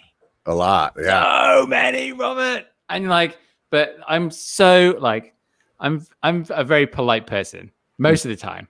Like if I'm like in this situation, we're talking about YouTube, I'm like, oh no, this is the answer is this, and that's it, blah blah blah. And I'm a bit of a dick, like Brian did, and just like inadvertently ask her to live in your van for a while, and then back out. Oh, that would be the dream. Yeah. And then, I'm all for it. I was like, yeah, because like if you've got to have like this long spell. Do you know what I mean? I think I've been in a couple of relationships where it's just dragged on a bit. Do you know what I mean? Yeah. For no real reason. You're like, why am I still waking up next to this person? Yeah, it's kind of like, why? Like, where is this going? It's like, oh, but a few more months because this is nice. Like, you know what I mean? Yeah. And I think that's I think he killed it. I think I'm all for it. I would love to do that. I would love someone to turn up and be like, hey, I think there's a bit of an attraction here. Why don't we go on a freaking trip for 2 weeks? You'd learn so much. You'd share new experiences. I feel like create things that you have in common. YouTube channel, man. Just throw it out there, dude. Oh no!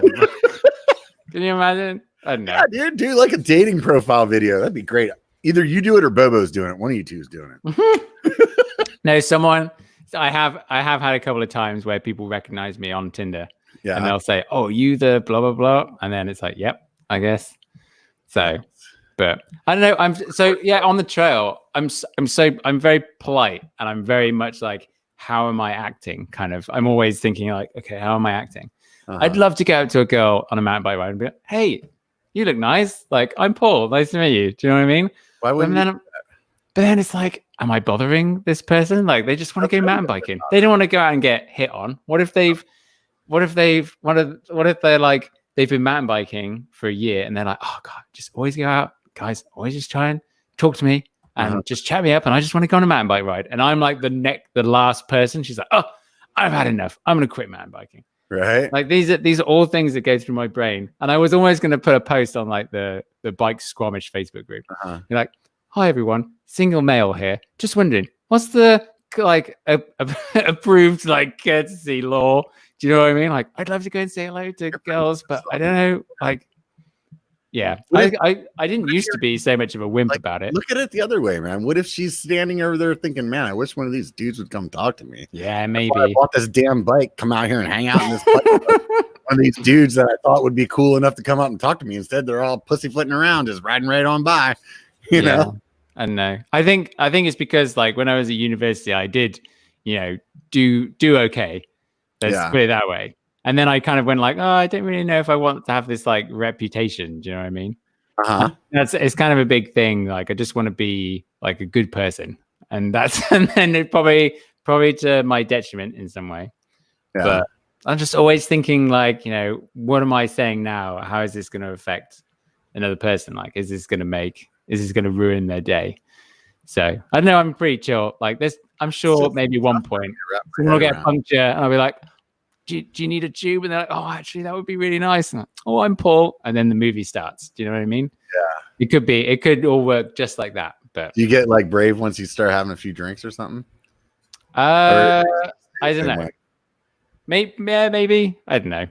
It all depends. You were okay with it when you were younger. You just didn't want to get that reputation. So because it was you were just going out and getting house. So you're it was university. It was university. Like they were just handing it out back then, huh? It was different world. Yeah. But I don't know. Yeah, I'm surprised that the way that the internet just blew up on Brian whenever he decided to go on that cross country trip with the girl. Oh, did they? What happened? I was like, this is great. What a lovely story. And I was like, message Brian. Oh, I'm so happy. Like that's great.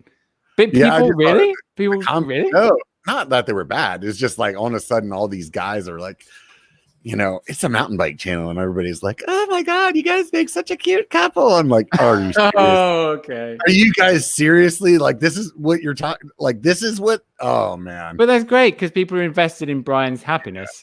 That's what people watch his channel for, I think. Yeah. It's totally. To share his happiness, Yeah. And remember the dating fun, like the legendary live stream where Seth comes on and he's like, hey everyone, Brian needs a dating fund. And then he just like got like $150 of super chats or something. Right. I need a dating fund. Hey, anybody wants to throw a super chat in a dating fund? That way I can fill my beer fridge up and have a good date. A date with beer. Like, right. All I want is a date with beer. Right. So whenever you are drinking beer, what kind of beer are you drinking? Non-alcoholic beer. I'm not even kidding. Like what non-alcoholic beer? There's more Beck's than one. Is really nice. Beck's is really nice non-alcoholic beer. Tastes exactly the same. But it tastes exactly the same. And then you don't get pissed. And then you can do stuff the next day. And you won't be like, oh. Man, I don't know, dude. Once you've seasoned your liver the way I have, dude, I can still do stuff next day. I am out. It's so funny. Dude, you see me on more than one day in Sedona. I guarantee you the only day I was totally sober was the first day we got there. Oh, your mate that had like, was it 2 beers and then he came riding? I'm just like, what the hell? Like, what am I doing what am I doing wrong? Like, how can this guy do this? This is crazy. Yeah, it's definitely been a journey along the way. I mean, if I'm actually gonna have like a real beer, like I think IPAs and stuff, I think it's a huge conspiracy that people actually like them. I just kind of like I drink it, I'm like so dry. Why is it so dry? Dude, it's like coffee and wine, man. You have to drink it for a while before you start to like wine. Love wine. You drank wine for the first time when you were like 13. You were like, "Oh, this is delicious." No, but I can't. IPAs like other beers. Do you know what I do like? Like a blonde beer. I love a blonde beer. Like it's really tasty. It's like easy to drink. That's not a British drink. There's no way. It's European. It'd be like a smooth would be. Yeah. What do you call it? Not like a stout. It's like a almost. I know what a blonde is. Well, I'd say like the blondes around here at least is still kind of almost like pale ales. Oh, really? Yeah, definitely. So it's still got a little punch to it, huh? Yeah, just like like a nice lager. I do like a nice lager, which are apparently the hardest beers to brew. Apparently, I didn't know that until recently either. So like the fact that Coors Light always tastes like Coors Light is pretty impressive.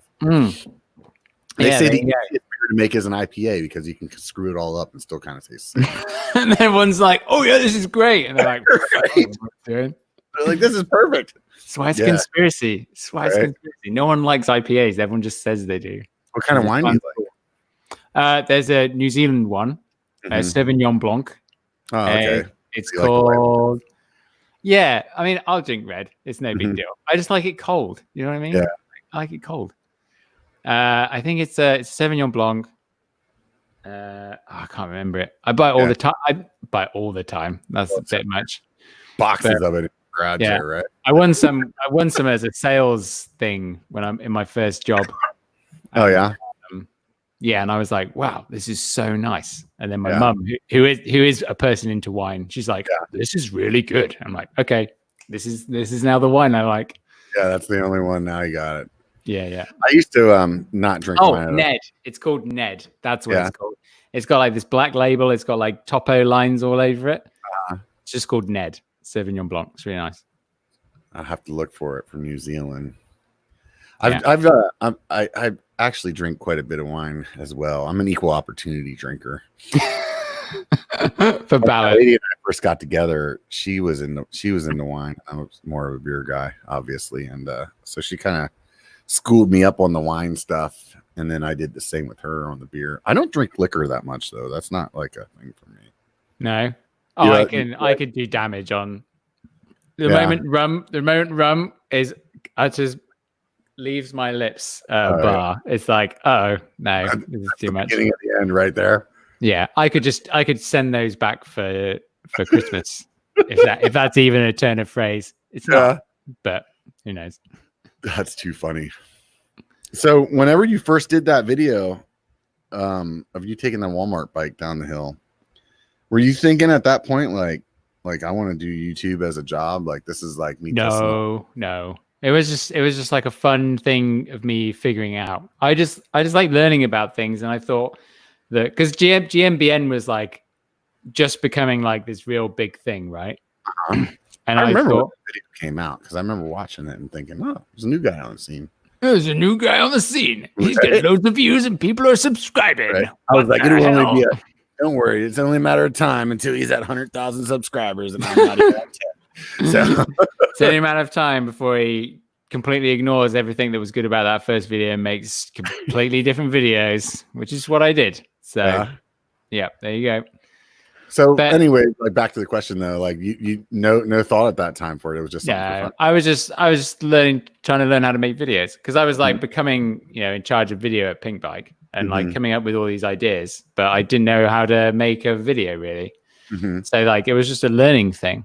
Right. And the more I learned, the more I could talk to everyone else and be like, oh yeah, do this, and this, and this.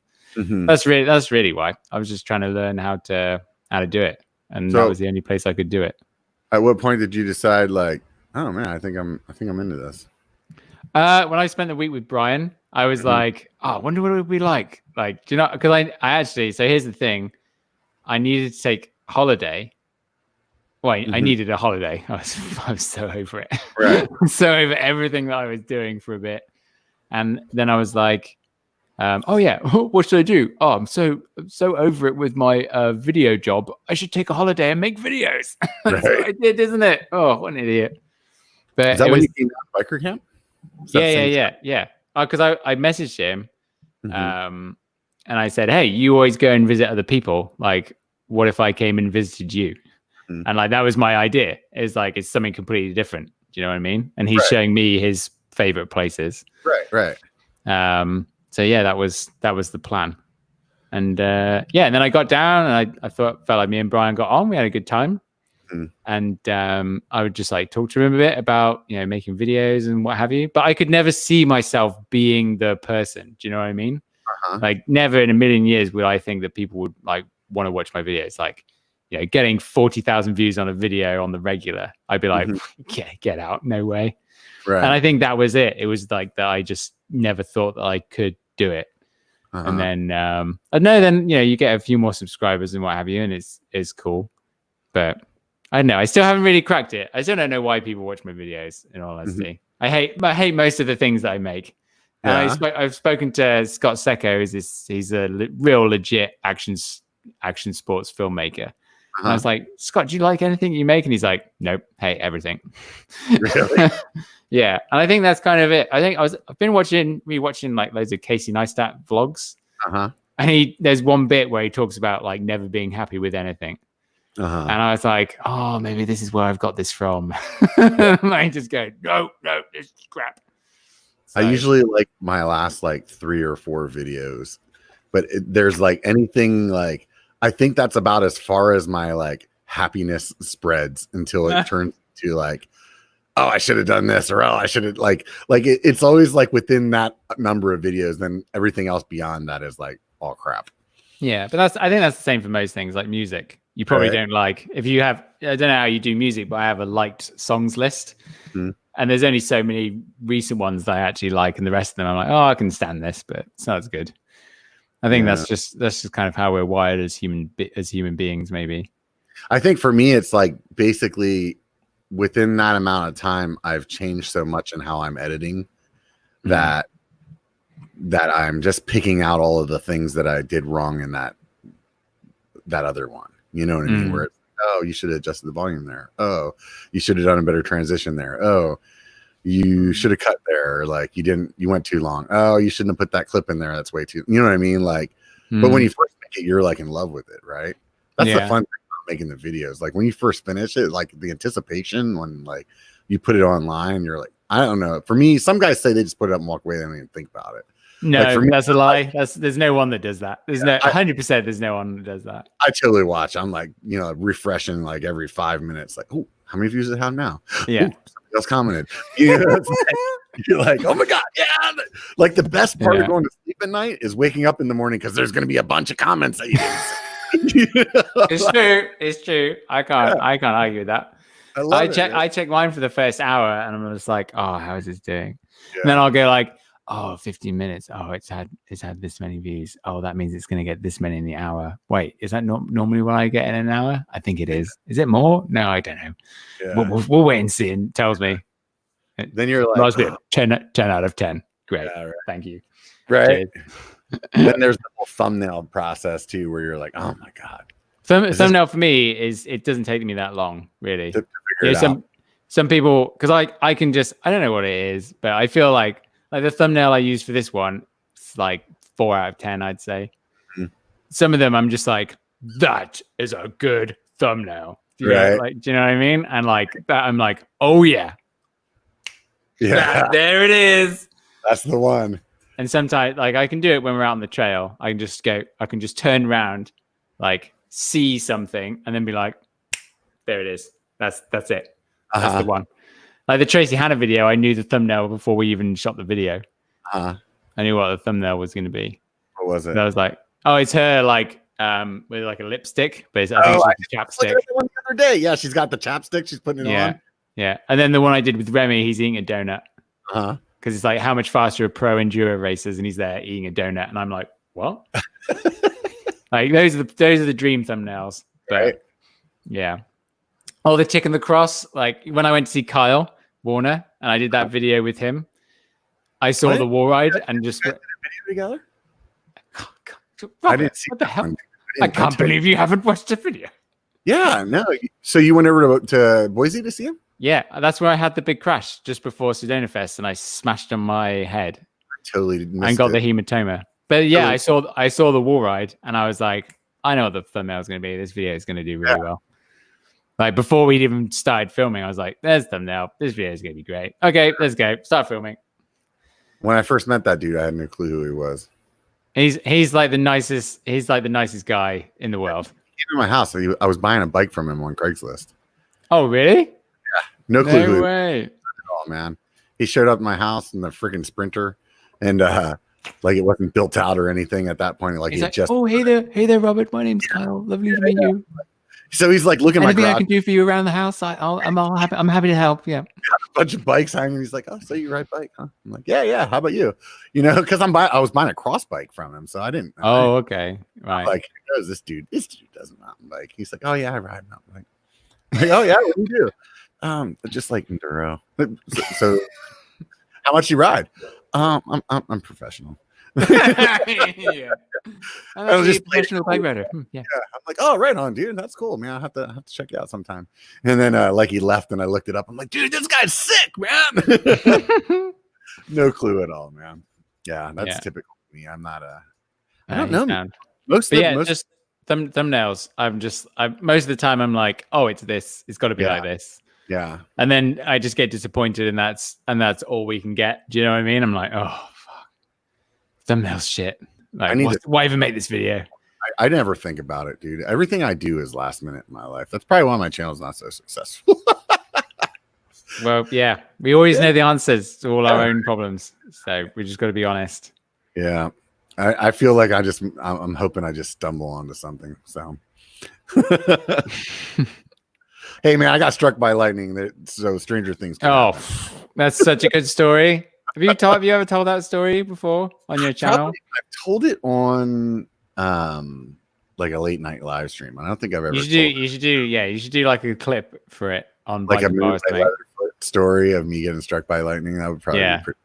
I'd have to like actually like make it more interesting than it actually was. You could try and reenact it, you know. Yeah. I mean, that would take, you get loads of cardboard, and that would be funny. That would be so funny.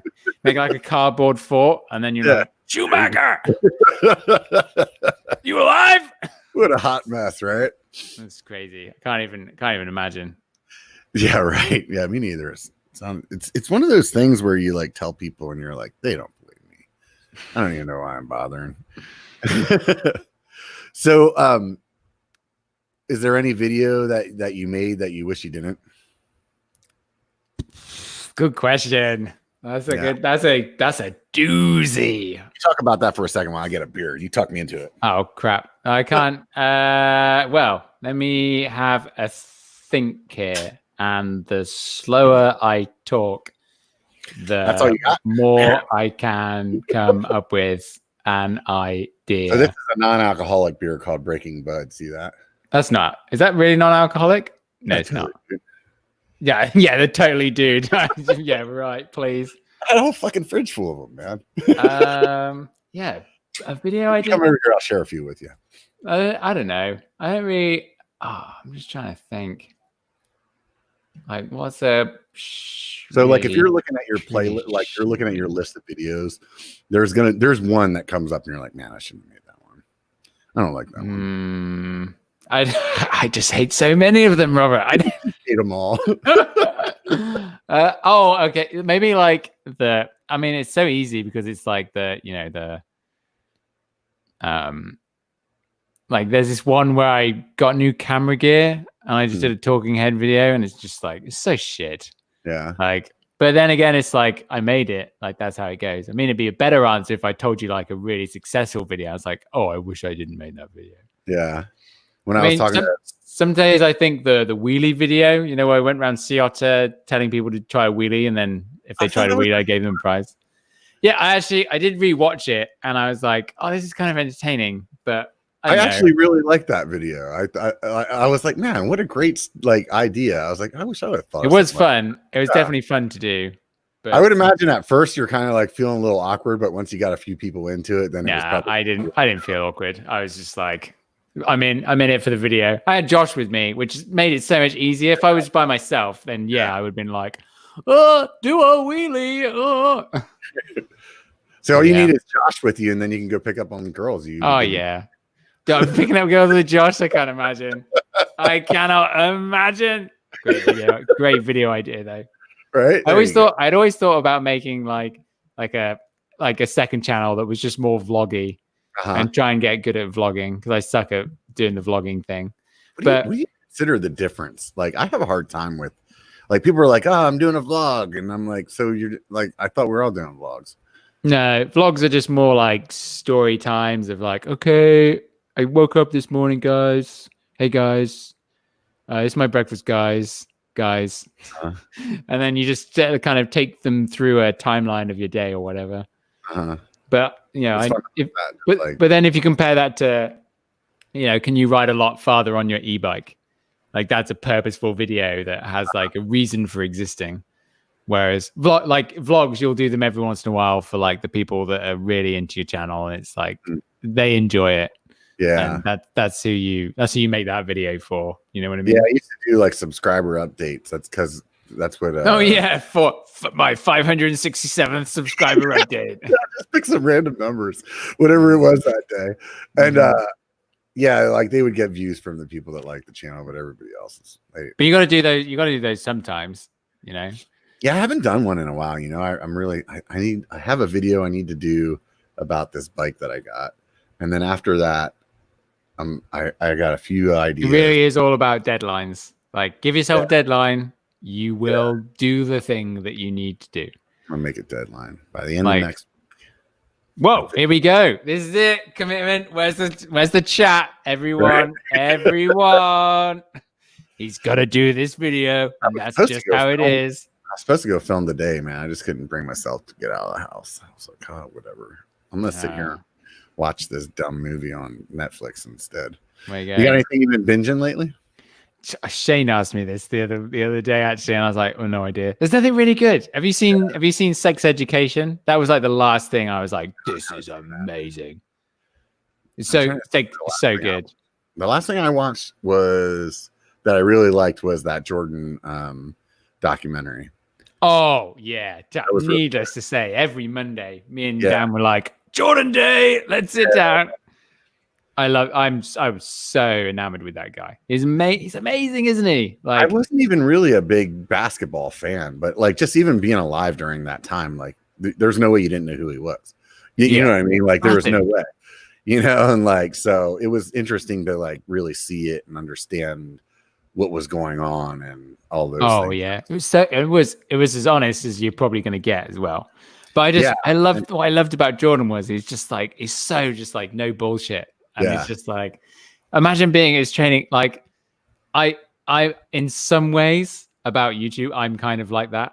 And they're like, oh, your video didn't do very well. It must not have been a good video. Do you know what I mean? Like that's not, really? I'm not saying I have the same mentality as Michael Jordan, but being at practice and then he's like, train harder. Like you fucking suck. Like imagine that wouldn't happen on a team today, would it? But look at what they achieved. Right. Like one of the greatest sporting teams of all time.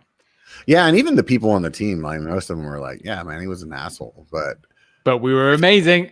Yeah, if he wasn't that way, like, would we have been as good as we were? Probably no way. Yeah. But I don't know. There's nothing really kind of that amazing. I've been kind of getting into the Midnight Gospel lately, which is it's kind of this It's kind of, I don't think you'd be into it. It's this kind of it's a cartoon that's based on this guy's podcast, and he talks about things like meditation and deeper meanings. But it's just kind of, I don't know. It's a little bit out there, and I kind of like things sometimes they're a little bit out there. And it's taken me a bit to get into, but I'm just like I'm watching it again, so it's pretty good. But some of the actual topics are just kind of a bit like. This is kind of a nothing discussion. Yeah. But it's just like the cartoons are so like psychedelic. And it's like, it's really like this first one. He basically, this guy goes into the simulator and he goes to a planet that's about to no longer go into existence basically. And then he has this space cast and he's like, can I interview my space cast? And he's like interviewing the president of the United States during a zombie apocalypse. But like, it's all this kind of crazy kind of, like Pink Floyd kind of stuff. You drink non-alcoholic beer because you drop acid every day? Is that what No, I don't do that. No. It's just interesting. I just shrooms, dude. That's what's going on, man. No, I've never touched that stuff. Like shrooms, no. Never. Psychedelics, no. Freak me out too much. You never went to Amsterdam? Just got a little jiggy with it? No. I can't say I haven't done that. Kids. Yeah, you were in the army. Yeah, when you said I've been to Berlin. Yeah. Berlin is fucking mental. Yeah, I slept. Like we went to this club that opened on Friday and shut on Monday, and it just blew my mind that these places existed. Germany, man, they know how to party there. That's sure. Big time. Yeah, especially in Berlin, it's nuts. I feel like everywhere, man. Like it was just. It was definitely like I was there at the right time of my life. That's for sure. I don't think I could hang now. I'd be like just going to like museums and looking at historical shit now and trying to stay sober as much as I could. Back then, man, it was like, let's leave the bar at 5 and we'll go over to this other place that has breakfast and alcohol. And we'll just oh my God.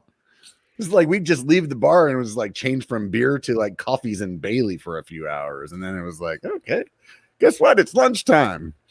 We used to play this game where it would like just like whenever you passed out, everybody pass out. And then it'd be like whoever wakes up. If you wake up to go to the bathroom, you wake everybody up. We start partying again. Oh, wow. Yeah. You see how long you can last in a 4-day weekend like that. By the end of the 4-day weekend, you're just like, this is stupid. What am I doing to myself? Can't wait till next weekend. We do this shit again. No, thanks. No way. Yeah. No, they're good times, but definitely a different time in my life. I'm so much more put together now, you can tell. I'm an adult. I am a father to children. Right? I don't even know how they've ended up the way they did. Somebody else must have done it. It's funny. So what about your favorite video? What's your favorite video that you made? Favorite video? It's probably a bit easier. I think when Bobo came to Whistler, I think that's because I just like the kind of anthology part of it. And that was the first video. I was like, we're going to spend a whole week filming for this one video. I know this, and we're going to get this scene, we're going to get this shot, and then we're going to go here, and then we're going to do this. Then Bobo obviously quadruspazzed himself and had that big crash. Yeah. And he couldn't do the rock roll at the end, which is thank God, because he would have died because he doesn't know what he's doing. And like just that whole thing of putting it together is like it was really quite satisfying. And I think you set up a week for filming because you burned a day on a hangover too, right? Oh well, luckily I was like, we got all the clips that we need from today. Like tomorrow, we could do it on Friday. It's like, oh, margaritas, woo! And then I just woke up. I was like, oh, Bobo, we could have gone riding today. And I think Bobo's. I mean, I'd just done the BC bike race, so I was probably peaking in terms of, and I'd recovered. So my aerobic capability was probably better than it's ever been. Just had like a week of doing base miles, just like probably fitter than I've ever been. Yeah. Bobo, I'm like, oh, we only did 8 laps today. Bobo's probably like, I can't feel my arms. Right. Just like, we could have, I was like, oh. And that's when I quit. I quit for like 4 months. Actually, I started drinking again when I went back to his place to do the next video. And then he had that obviously real bad crash. Right. And I was like, oh, I'll drink a beer with you, Bobo. I haven't had a beer for 4 months, but go on. After that, you feel like you have to, right? Yeah. But I don't know. I think that was one of my favorites. There's just kind of lots of other little ones. I kind of enjoy the this is who e-bikes are for video. That one was good. Yeah, that was the one where you got your buddy on the e-bike. Yeah. That took no planning whatsoever. And it's like 5 million views now or something, close to it. I'm waiting. It's just like, it was just easy. I should just go and do another one of those. Don't know what, like, this is also who e-bikes are for or something. And yeah, I don't know. So we were talking about Kyle earlier. He just popped up in the comments. Oh, he did? Yeah, he says, hey guys, setup looks awesome. Question for Paul. What's the most time-consuming part of editing for you? Sorting footage? Voiceover. Color grading? Just curious. What'd you say? Doing the voiceover. Really? What is it that's hard for you? Doing it. Yeah. So like, do you have the script written out ahead of time? Or? I feel like I can do things quite quick anyway. So like writing a script, I'll rough cut the video. Then I'll be like, okay, story could be this. Go to script. Type it out. A couple pages of script in about half an hour or something. I write the script like literally like scene by scene as I'm editing it. Oh yeah, I rough cut everything. So I just get like, big chunks of clips. Yeah, that's where I put in rough cut, and then I'm going through when I'm trying to tighten it up. Yeah, and then I like go, okay, I can make the story from this. Yeah, but I'm doing it like as I'm going through. So it's like, oh, here's this scene here. I'm going to talk about this fork for a minute, and then I'll write out what I'm going to say.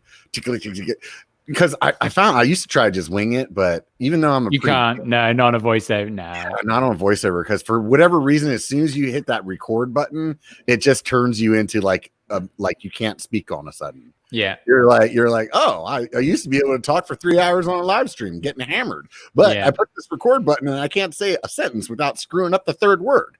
You know? Yeah, that's it. But I think just doing it like. It's such a big hurdle for me to get over every time I do one. I'll write the script and I'll go, okay, now I've got to do the voiceover. I'm gonna go do something else. Yeah. I'll piss off for like an hour. Just I don't know, just walk around and be like, I'm like, the moment I do the voiceover, the video is basically done. Like that's it. That's the hardest thing. And then when I finish it, I'm like, oh, that wasn't even that bad. But every week is the same thing. It's just like, so I don't know what it is. I don't know. I think the thing that I'm like, that I know I can be better at, that I never want to do, is the color grading. Like I'll just like I'll put like an adjustment layer over the whole freaking video and just do like one pre-made filter that's already in there from Adobe Premiere. And I'm like, yep, that's good. I'm done. You know, it's fine. Like coloring GoPro stuff, especially, is not that hard. You set the luma limits, which is how low the shadows go, how low the highlights go, and then you just saturate it and put some contrast, a little bit more contrast on, and then that's kind of it. It doesn't take that much effort. I mean, I'm colorblind as well, so it's impossible for me most of the time. I'm glad that you made it sound that easy. It still doesn't sound as easy as click on the pre-made one and hope that's good enough. It's basically the same thing, honestly. Then what I do is copy and paste onto all of them. Big adjustment layer all over the top. Yeah, because like that's not the important part of the video. Then I go back and watch the video like a year later. I'm like, why is everything orange? Yeah. That's weird. Well, I've not done that. In my Trek, when I had the Trek bike, there was like red. I don't know. Yeah. I don't even know. And then like people comment like, why is your bike orange? I'm like, what are you talking about? It's red. I'm like, I don't know. But you're colorblind, so you couldn't tell. Yeah. I know. But no, it's like, editing the thing is not that. Doesn't take me that long. Yeah. And it like I do, this is one of my biggest bugbears, right? The people when I took the piss out of it. A big thing I dislike strongly. Yeah, no, I want to hear the word again though. Bugbear? That's a thing, isn't it? I've never heard of that before. I don't know. Is that like a British thing? Maybe. Beats me. This is the first thing that came out of my brain. Could be real. Who knows? Right on. But I think it's so your pet peeve. Pet peeve. There you go. That's probably makes more sense. It's the people that will like I took the piss out of it the other day. Is like they'll have loads of layers on the screen and they're editing. They're like, oh my God, another 12 hours of editing. Oh my God. Right. And it's not even halfway through. You know what I mean? Just like, come on. So I took the piss out of it on an Insta story. No one bit. I guess no one got the joke. But I just got loads of adjustment layers and just copy and pasted them all so it looked like there was loads. Yeah, right. And then I took a video. I was like, oh, so much editing to do. Like I put on like every YouTuber ever. That's because funny. I just don't like, I'm sure like I know Bobo's been doing loads of stuff with sound design and everything, but I'm just very much more like things don't have to be that hard. Yeah. And like it, I did like the video that went up. I could have probably done that. Well, without the procrastinating, could have probably done it in 4 hours or something. I reckon the whole thing. Oh, wow, you're cranking it out. But then that's because I know before I edit what the video is going to be. Do you know what I mean? Like if you just did like a Brian thing where you go out and you're just recording the trail, and you're like, oh that thing happened or whatever. Right. Like I already know the thing that's happened. I'm like, yep, it starts there and then that. So those videos take me so much longer. Like the go out and do the Brian thing is like, kind of where I started. And those are pretty simple. Like I could go record, come home and be done in like a couple hours, just like what you said. But anything wherever I'm like the chameleon video or like that last video, the YouTuber video, like things where I've like planned scenes and I have like B-roll and voiceover, and those just like they make me proud to make, but they are just like they take me forever. It's just because I think I just start getting in the weeds and I'll spend, like I don't know, man, like that YouTuber video. I probably spent like 45 minutes making the chair space logo. You know what I mean? It's like, that was good though. It's worth it. Go find it that looks like it could and then now I'm gonna make a logo for it that's like ripping off Squarespace. Yeah. For a minute you got me. I was like, is this real? Is this real? Maybe. Like, no, it's not real. It's definitely Squarespace. Okay. Yeah. Right. Squarespace. It's so funny though. Yeah. Squarespace. I'm glad you got that. I thought it was pretty funny too, where I was talking about how revolutionary the install process was. And yeah. Down. It was good. But yeah, for sure. But yeah, I think that's it. It's just like just kind of get on with it. Like it's just no one likes editing. If anyone says they do like editing, they're lying. Now Bobo will agree with me on that as well. When I first started, I really liked it. Yeah, because it's great fun. And then it's like the 100th time you've had to do it, and you're like, oh, fuck. Right. Unless it's a really good video. Like I did a video with Remy and Miranda Miller on like talking about posture and everything. Uh-huh. And we filmed that on Friday, and I was like, yeah, Saturday I'm going to edit this, and like it's going to be a lot of fun, and it was enjoyable to edit. Yeah. And I was like, yeah, this is cool. So like things like that, like there's definitely things I run home to. Do you know what I mean? To edit. Like there was one. What was it? Oh, I'll tell you one that I really thought that was going to do well is the one where I raced someone. I took chairlifts, and they took the car. And I raced. That's that one. Yeah, I thought that. I was like, the whole time I was sitting on it, I was like, yep, I am cashing this in. Right. I was like, this is the one. This is who e-bikes are for. Fuck you. No way. You're gone. You're out of here. Mountain bike versus a car. Right. Please. Somebody's just going to come out. Yeah, didn't do that great. And I will never forget. I uploaded it, and I woke up in the morning, and like birds are tweeting, New World Symphony's playing. Right. And I'm just like, new day, here we go. Right. Computer. Can't wait to see how many people love this video. Right. 8 out of 10 performing. Great. Right. But then I watch it. Then I watch it again. I'm like, it's not a great video. Like that's what it comes down to. I watch it again. I'm like, it's not that great, Paul. It's not. I think that's the thing where I was talking about the 4 to 5 videos. Like, I think that's how long it takes me to get over the like happiness of I made a video. You know what I mean? Where you can actually look at it from the perspective of somebody that's never seen it. Right. Okay. Let's jump back into this, because now my video, I just popped it up to go and see how many views that. I think that video got like 75,000 views or something. But in my brain, I was like, nothing short of 1 million. Like, that's it. I had the great thumbnail. I was like, yeah. Right. Sucks. And that's what I mean. I'm exactly the same. Do you know what I mean? You're not the only one that makes a video and then gets all upset because it did crap.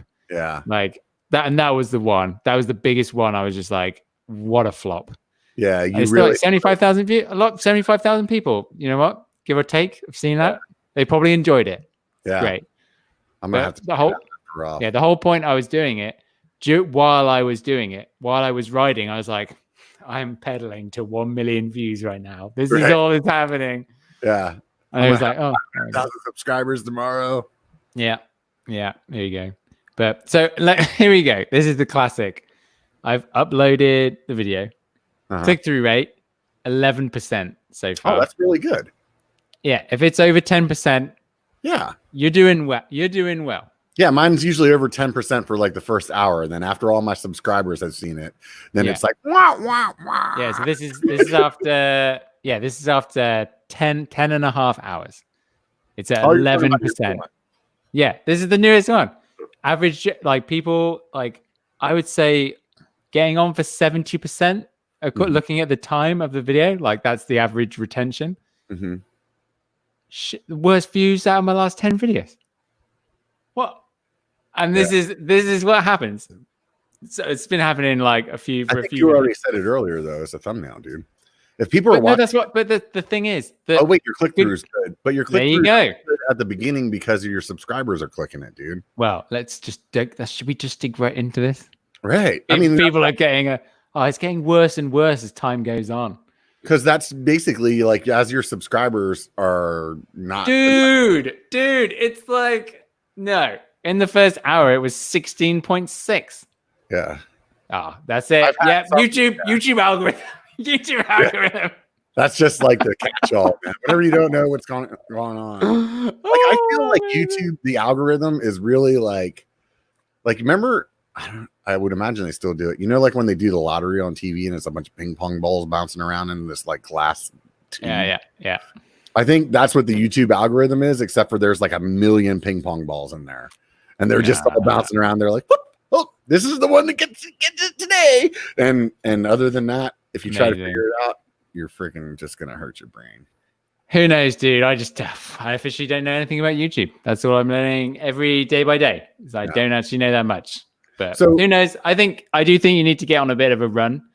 I do think there is that. Like I was on a run, like a really good run. That's what I was going to ask you, because I mean, you have been successful. I mean, whether or not you want to say you don't know how to do YouTube. Oh, thanks, Robert. You're over 100,000 subscribers. Honestly, I've watched a bunch of your videos and enjoyed almost all of them. And I've enjoyed almost all of them. But most of them are okay. The rest of them are pretty damn good, but the rest of them, I don't know. Amazing. So, anyways, like seriously, like you're doing a pretty decent job of it here. So obviously, you've helped out a bunch of other YouTubers. You had your side gig thing going on, that, or your full gig. I don't know what you want to call it, but either way, a bunch of other people that have been on your roster have said that you've helped them a lot. So obviously, you got something going right there. So like, what is it that you think is like the secret to your success? I just watch a ton of YouTube. Yeah. So much. And I have a very analytical mind. Mm-hmm. I think this has come from doing my music degree. Mm-hmm. Is that I can see something and then I can just break it apart and just be like, okay, that's that. Mm-hmm. And I think that's really it. And a lot of it is being honest with yourself as well. Mm-hmm. You know what I mean? Like, if things aren't doing that great, you're probably not making as good videos, Paul. Mm-hmm. Like, and that's why. So now I'm like thinking, you know, okay, I need to focus a little bit more. I need to be like, you know, oh, the Paul the Punter video, he has videos about, bleh, and I need that to be a better answer than just like, because I don't like. I think if I asked you, like, someone came up to you and said, "Oh, what kind of videos does Paul the Punter make?" You'll be like, "Oh, it's a van build." Yeah, but he does he did a van video. He did some stuff with pros. He's tries to ride hard trails. He also rolls down rocks. He likes to do rock rolls. He's really good at rock rolls. That's probably actually an interesting thing. You know, it, like if you were to ask me, like, what does Paul do? I would probably first thing come to mind would be the van stuff that you just recently did, and then like they're not how to, but they're usually like it's me learning. That's what how to, but it's more interesting because I'm learning how to do it. Right. And that's the difference. And that is the thing that I have that not everyone else has, is the kind of like, okay, I'm being shown how to do something and then I'm trying to do it. Cause like I think that's the interesting part of it. So the secret of the success, back to that. So basically just breaking it down and then what? You said being honest to yourself? Oh yeah, being honest and then just doing it. Yeah. Like that's it. It's like the worst thing that you can do is not try something. Yeah. You know, it's that famous Michael Scott quote, you miss 100% of the shots you don't take, Wayne Gretzky. Like, yeah, that's kind of like that. Didn't watch The Office? Jokes bombed. Okay. Right. But anyway, I think that's just it. It's just kind of getting on with it and being like, right, I've got to do this, so go and do it. So I think that's it. There's no magic to it, really. What's the most important thing then to somebody that's starting a channel? Oh, go and do it. Stop asking me. And do you know how many messages I get? Like, hey, thinking about starting a YouTube channel. I'm like, cool. Go and create one. It's completely free. Yeah. And upload a video. And I think that's really it. Just crack on with it, please. Stop saying, I have this great, and classic. Brian always goes on about this. This is why I'm one of his biggest fans. Is like, people will say like, "Oh, I've got this great idea. Thinking about doing it. Yeah. So go and do it. Like, if it's that good, go and do it." Yeah. And that really is the essence of life, I would say. Just crack on and go and do it. That's definitely, that's the hardest part, is actually doing it. Oh yeah, for sure. Like with me, with my voiceovers, this video would be done if all I have to do is go and sit like this and say some words, and then my thing is done. And yet I procrastinate so much before doing it. So like, it's kind of pretty easy with that stuff. There's no magic to it. You don't have to hack anything. There's no like magic unicorns, puppets controlling everything. You've just got to go and do it. And if you make good videos, then people will see them. Like that's what happens. Do you go watch people's videos whenever they post them on your like comments? They're like, "Hey, come check out my channel." No, I delete them. I like, please. Like, Really? I hate it when people go, "I made a channel, blah blah blah. Come and check me out." It's like, no. You can message me and I can go and check it out, but don't do it in the comment section. Like that's cheap. Yeah. Yeah. Do you leave comments from Paul Punter on like people's channels that you like that are like new and like yeah, sometimes if they've made a good video. Like I did a live stream the other day and some people that were on my Patreon that I still haven't delivered and it's really bad. But they asked me, I said, post your videos and I'll give you some tips on your videos. And I started doing on the live stream and like watch people video and comment and whatever. I mean, I watch most of my videos on YouTube on my TV. So it's not like it's a little bit more friction to comment. Do you know what I mean? Unless I've got my phone out or my laptop out. Yeah, I hear what you're saying. But sometimes I do. If it's like a real good thing, I'll be like, oh yeah, go and or I'll send the person a text or whatever. But, yeah, I try to comment all the time on people's stuff like that because I feel like whenever I first started, like if somebody would have commented on my video, and then I would have been really happy about it, you know. So yeah, if you get comments, it's like. Yeah. Obviously, this is great. It's really nice to receive, put in all this effort and then someone gives you some positive feedback. It's like really means a lot. Yeah. I think when I first started, I had like my other YouTube like account that was like my personal account. And I'd be like, oh, I'll subscribe to people's stuff on there. And then finally I was like, well, that's dumb. Like these people like should like why am I not being biker whenever I'm commenting on their stuff? You know what I mean? Oh, you created another. Oh yeah. No, you gotta be who you are. No, I mean I had originally I had my original account, like my personal account. Oh, okay. Yeah. Like I would be like, oh, well, I don't want to have, all these like billion channels on there. And I actually don't follow many on my personal either. Mm-hmm. I go through this thing, dude. I've deleted. It sucks whenever YouTube change that thing and they can show how long like somebody's been a subscriber. Oh yeah, only if you're public. I don't have public things out there. All of my friends, like I've deleted all your channels off my subscription like more than once. Really? Yeah, because like I'll get to a point where like I subscribe to all these channels, but then I'm getting all these like notifications and it just irritates the shit out of me. So I'm like, I'll just turn go off look the notifications then. Yeah, but this is like you're talking to a freaking rock here, dude. Like I'm like, oh yeah, you are pretty stubborn on stuff. I'm like, I'm like, not doing that.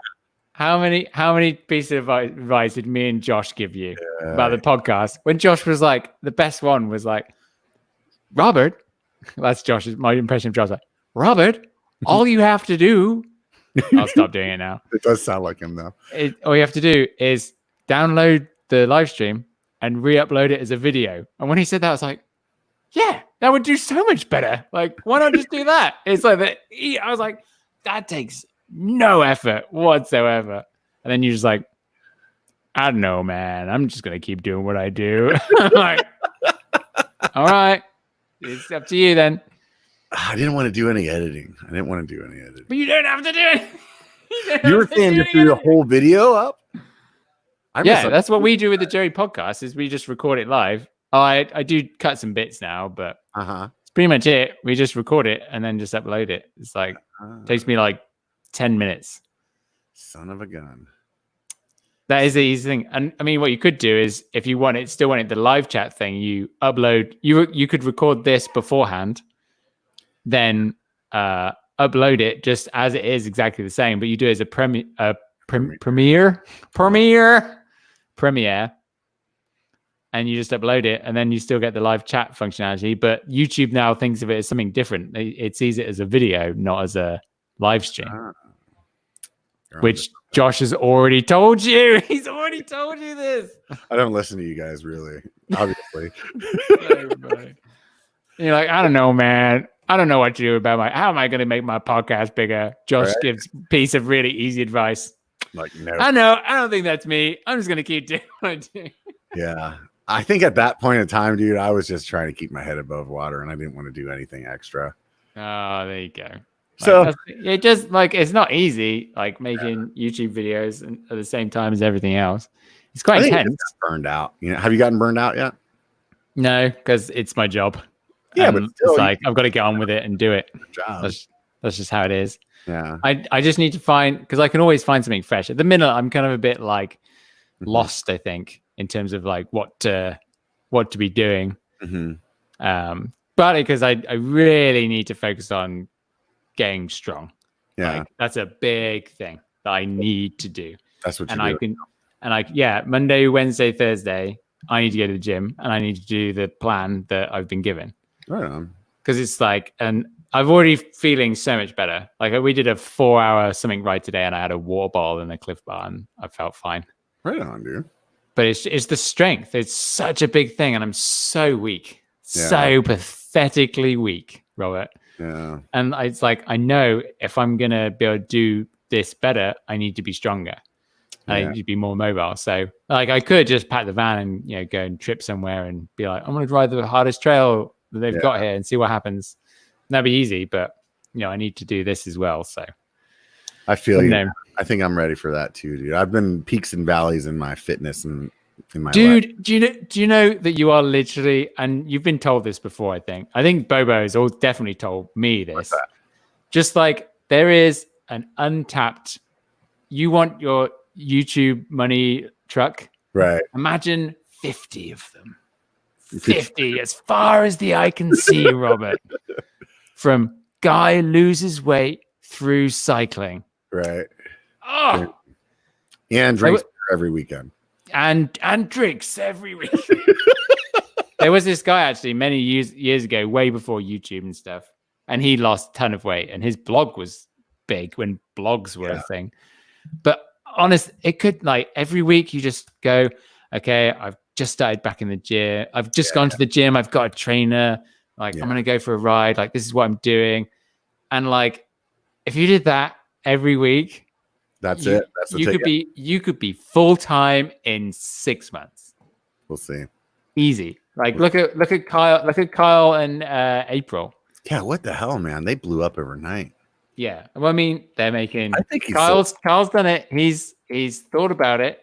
I think credit where credit is due. Devil, man. There's no way, dude. That's like he's way too nice. Like, here's my soul, man. No. He's way too nice. Yeah, like, no, I'm totally kidding. No, he's done. He's like he knows a lot about mountain biking. He's a very good mountain biker. Kind of like the skills with Phil idea, right? Mm-hmm. Yeah, Phil is very good. Does how-tos. Shows off his good riding. Does the how-to. But they do consistent thumbnails. Good topics that everyone wants to know about, and they're getting a lot of views, and that's why, because they're making. I'm sorry, Kyle, I haven't watched any of the videos because I don't want to learn how to bunny hop or anything. Yeah, but that's it. But that will also come with its potential pitfalls. Is like there's only so many how-to videos. What happens when you do something else? Like how will the audience react then? So I don't know. It's just there's a minefield. I think that they're learning how to edit and make thumbnails, and obviously they're doing a good job at it. And I think they're just going to refine their craft. It's going to be like Seth, like Seth did a different kind of video than he does now. He's changed. Yeah, he's changed it over as time's gone on. So I think he can get away with it. I think it's just it's amazing how much they've blown up, though. I'm just like, well, they've made things that everyone wants to watch. Yeah. Not everyone wants to watch a guy try and ride down a double black trail. A lot of people don't even know what a double black trail is. Right. So I was thinking it's great. Make a how to be a YouTuber video just so I could see what I did wrong. But like you don't have to. Yeah. You don't have to find it out. If you think you've done something wrong, you know what I mean? Right. Then you already know the answer. That's how it works. It's just like if you really want to have success on YouTube, then it's quite easy. Not easy, but the principles are easy. Right. Doing it is the hard thing. Right. So, dude, we've wrapped right around the 2-hour mark here. Ooh, what's your longest podcast? You know what's funny? That I knew that you would ask this. Why I knew you would ask this? Because I went through all of my old videos just the other day because I was fixing my advertisement on them. Yeah. And I noticed that your interview with me was like one of the longest ones that I had. And I remembered when I saw that, I remember you saying something. Oh, I wanted to make sure mine was the longest.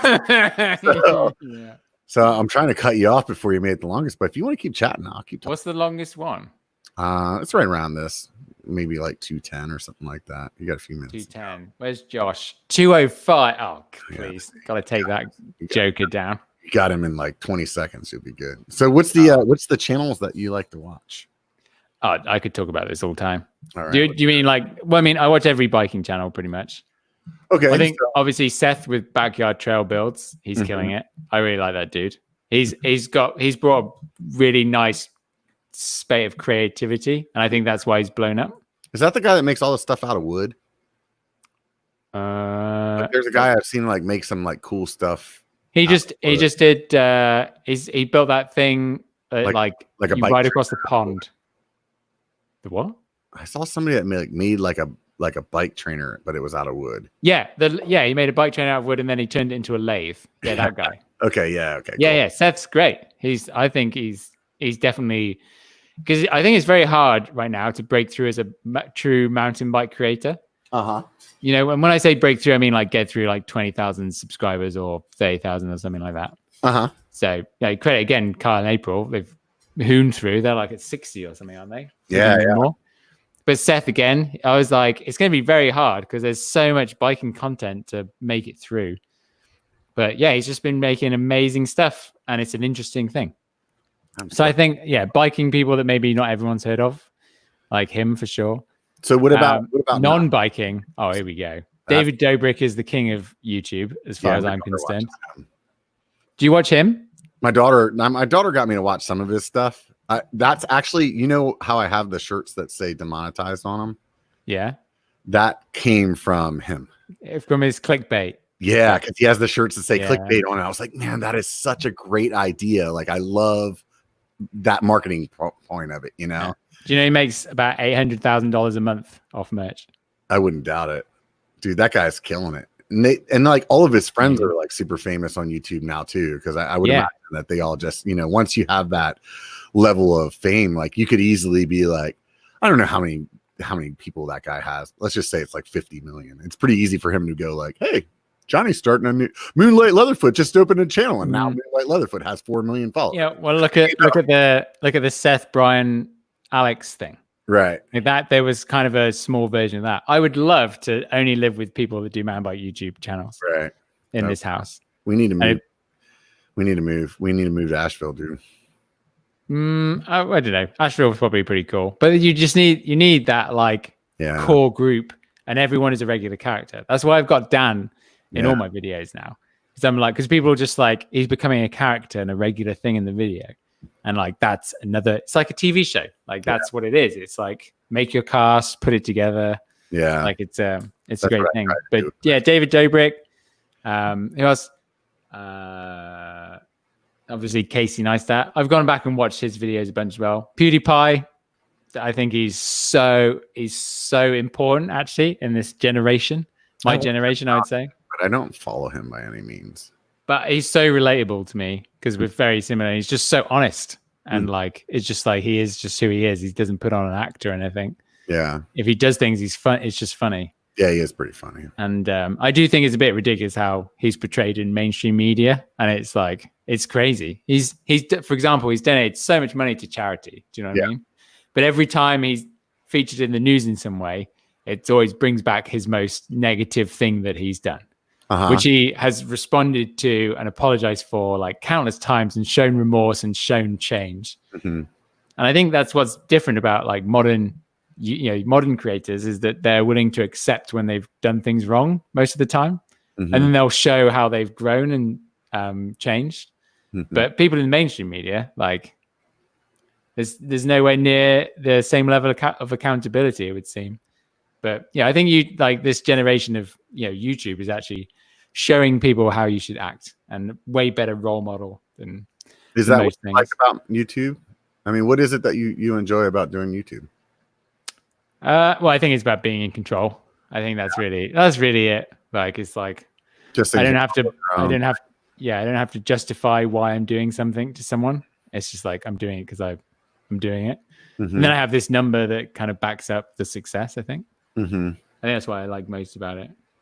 But what do you think? What do you think is like your? What would you do if tomorrow you decide you didn't want to do YouTube anymore? Yeah, I've thought about that maybe a couple of times. Like, what job would I actually do? Yeah, like but, what would you go I don't know. Like maybe I guess go and create content for someone or something like that. But right now, I can't see not wanting to do this. Like I didn't even last year. You know, I thought I was going to do like what I was doing for last year for a long time. But then I kind of went, no, I didn't really enjoy it. And then I was like, I do enjoy doing this. And, you know, right now I'm very lucky with what I have as a life right now. And I know that every day I'm appreciative of it. And that's just what's important. Right on, man. I'd say. But, you know, also I like H3, their podcasts. Sometimes Ethan gets a little bit off, but on the whole, I think he's worth listening to. There's kind of a lot of people. Some of the gaming channels are kind of interesting. You're a gamer too? No, not really. I love watching games though. So you just watch people playing the game? Yeah. I can't like Dan started playing Fortnite. I was like, Dan, can you just play? I'll just watch you play. And he's like, no, play as well. I was like, I don't really want to. Don't like it. I love watching you play. It's so entertaining. That's crazy to me. I think you're a sociopath. Sociopath. Why would you not want to play yourself? Well, sometimes it's just kind of annoying. It's hard. Like I got Final Fantasy VII. They made a remake of it. And I got into that game. I was like, oh yeah, I'm gonna beat this game. I'm on the last boss right now. And I've almost stopped playing. Well, no, I have. I could say I've stopped playing. I've got to the last boss and I know how hard the boss is going to be. And I just can't bring myself to try. Like, honestly. But I've probably, do you know how much time I've put into this game? Probably 60 hours, I reckon, is on the gamer clock on the game. It's like 60 hours. And I've not even finished it. It's crazy. But Mark Ribier as well. Do you know who that guy is? No, that one doesn't ring a bell. He's like this music dude that has a like a synth and then a track multi-track mixer, and he'll just do these loops, and he's so funny and so entertaining.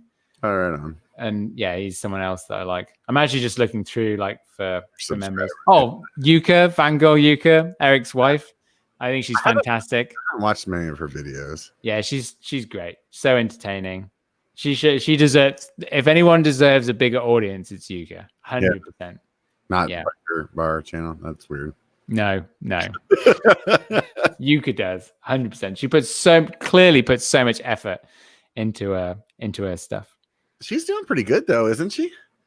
But she should she deserves more. She deserves more. 100%. Which is 27,000. Right on. But there'll be one day where she just goes like that. That's what I'm waiting for. One day. But you're not. What you got to do it. Like look at it. Look at what Yuka's done. How many videos has Yuka done? Does it even say? So many videos. Yeah. All of them great thumbnails, great videos. Go with the trail features approach, man. He like slowed down and then his channel just blew up. I'm like, yeah, but come on, it's like good at videos. That's what Joe makes good videos. Yeah, 100%. Robert shitty videos. No wonder he hasn't grown. Very good. No, but listen. Joe makes good videos. They're well produced. Yeah. They have a good thing. They're always about budget bikes, which has a huge potential market. Yeah, I think like his topic is very wide. It's like, but then he'll do, he'll do like another video that's nothing to do with that, and no one will watch. Right. You know what I mean? How to tear a GoPro apart and put it back together. Yeah, like that kind of stuff. Yeah. So, but like that's it. It's like he makes very good videos about upgrading entry level bikes, which are applicable to everyone. Right on. So it's like, yeah, of course, like, yeah, it should do. It's a well-made video. It's about a topic that everyone's interested in. Like, it should do well. And that's kind of it. That's it. Well, this video should do well too. I mean, I got Paul the Punter's name on it. So please, this is gonna be your worst one. 10 out of 10. That's gonna be. No, I do think because like a lot of my audience is actually English, even though I talk about nothing but Canadian stuff and whatever. And I think it's because I'm English, and I think a lot of America. I do still have a very large number of American viewers, but I think that because I'm English, I maybe don't relate as much to American people. So, America, please accept me with your mountain bike views. But I think, I imagine like a lot of the people that would watch your videos probably don't watch my videos. You don't think so? No, I think we are largely different people. Do you know what I mean? Like I drink non-alcoholic beer. You have an entire wall of empty bottles behind you. Yeah. Like I don't know. There's just different. Like we're just different people, and I think that's what YouTube is at the end of the day. It's right. About people. Well, apparently you tapped into the bigger demographic than me. Just take a warm-up bike down a bike park. Easy as fuck. That'll be it, dude. Then I'm golden. Buy a van. I mean, but I've already told you, like you are sat on many pounds of just pure gold there. Robert. Pure gold, just sitting right all around the waist. Like, dude, honest, like you wouldn't even be able to walk out your house because imagine you'd get all these people going, "Come on, Robert!" Like they'd be all rooting for you. Everyone would just be like, "Oh, is he gonna do it? Like, I hope he does it." Here we go. And then it'll just mate. I can't even begin to ask Bobo about it. He'll be like, "Oh yeah, you're a millionaire waiting to happen." Right. All right. I'm in. I'm gonna start tomorrow. There you go. Like it's all up. You just got to pick up your phone, turn your phone like this. Do what Brian does. I do it as well. And just be like, "Hey, today's the day. I'm gonna do this," and then you just start vlogging, start editing, start thumbnailing. That's it. All right. Well. You heard it here first. Paul set. If this is the moment, this would probably be the best thing that's happened involving me for quite a while. If this is the actual moment, I would probably be like forever. I wouldn't talk about my own channel. I'd just be like Robert's channel. You know, the massive YouTube channel. Basically my idea. Basically your idea. That's awesome. Well, we'll see how it goes, man. I've definitely been toying around with it for a while. I feel like I'm in that spot. I'm ready to do it. So, can't wait for you to be a millionaire. Yeah, me too, man. First thing I need to do is end this podcast because I'm like sweating my cojones off out here in the garage. I think it's like 216 degrees out here because I can tell my sweat is starting to boil. So it's like just about like my sweat is boiling. Like it's not just sweat, it's boiling sweat. So anyways, man, dude, I'd super appreciate you being on the show, man. My pleasure. It was fun chatting with you. It always is. We always have a good time getting along and just chumming it up, and the conversation goes well, and that makes the podcast go by a lot easier, at least for me. And I would assume the same for the people that are listening. You guys out there, if you enjoyed what you saw, definitely like and subscribe. And then don't forget about Cali Protectives. I talk about them at the beginning. It's my favorite protective company. I wear their Maya helmet, most comfortable helmet I've ever worn. So we'll just leave it at that. If you want to save some money on some Cali products, there is a link in Show More. Go ahead and hit that, and you'll be saving all kinds of money. And then you'll be just super happy like I am. I like saving money. So outside of that, if I didn't say it already, I already forgot. I don't remember. Like and subscribe. That's what I really want to happen. So this channel, I need to see it keep growing so that I can stop talking about money, because according to Paul, it makes me sound like I'm not doing good. So definitely need to make sure I'm fixing whatever's going on there. Thanks everybody, honestly, for tuning in. Thanks again to you, Paul. Honestly, it had a great time chatting with you. All of you guys out there, remember one thing: it only takes a bike to be a biker. So get out and be one. End broadcast.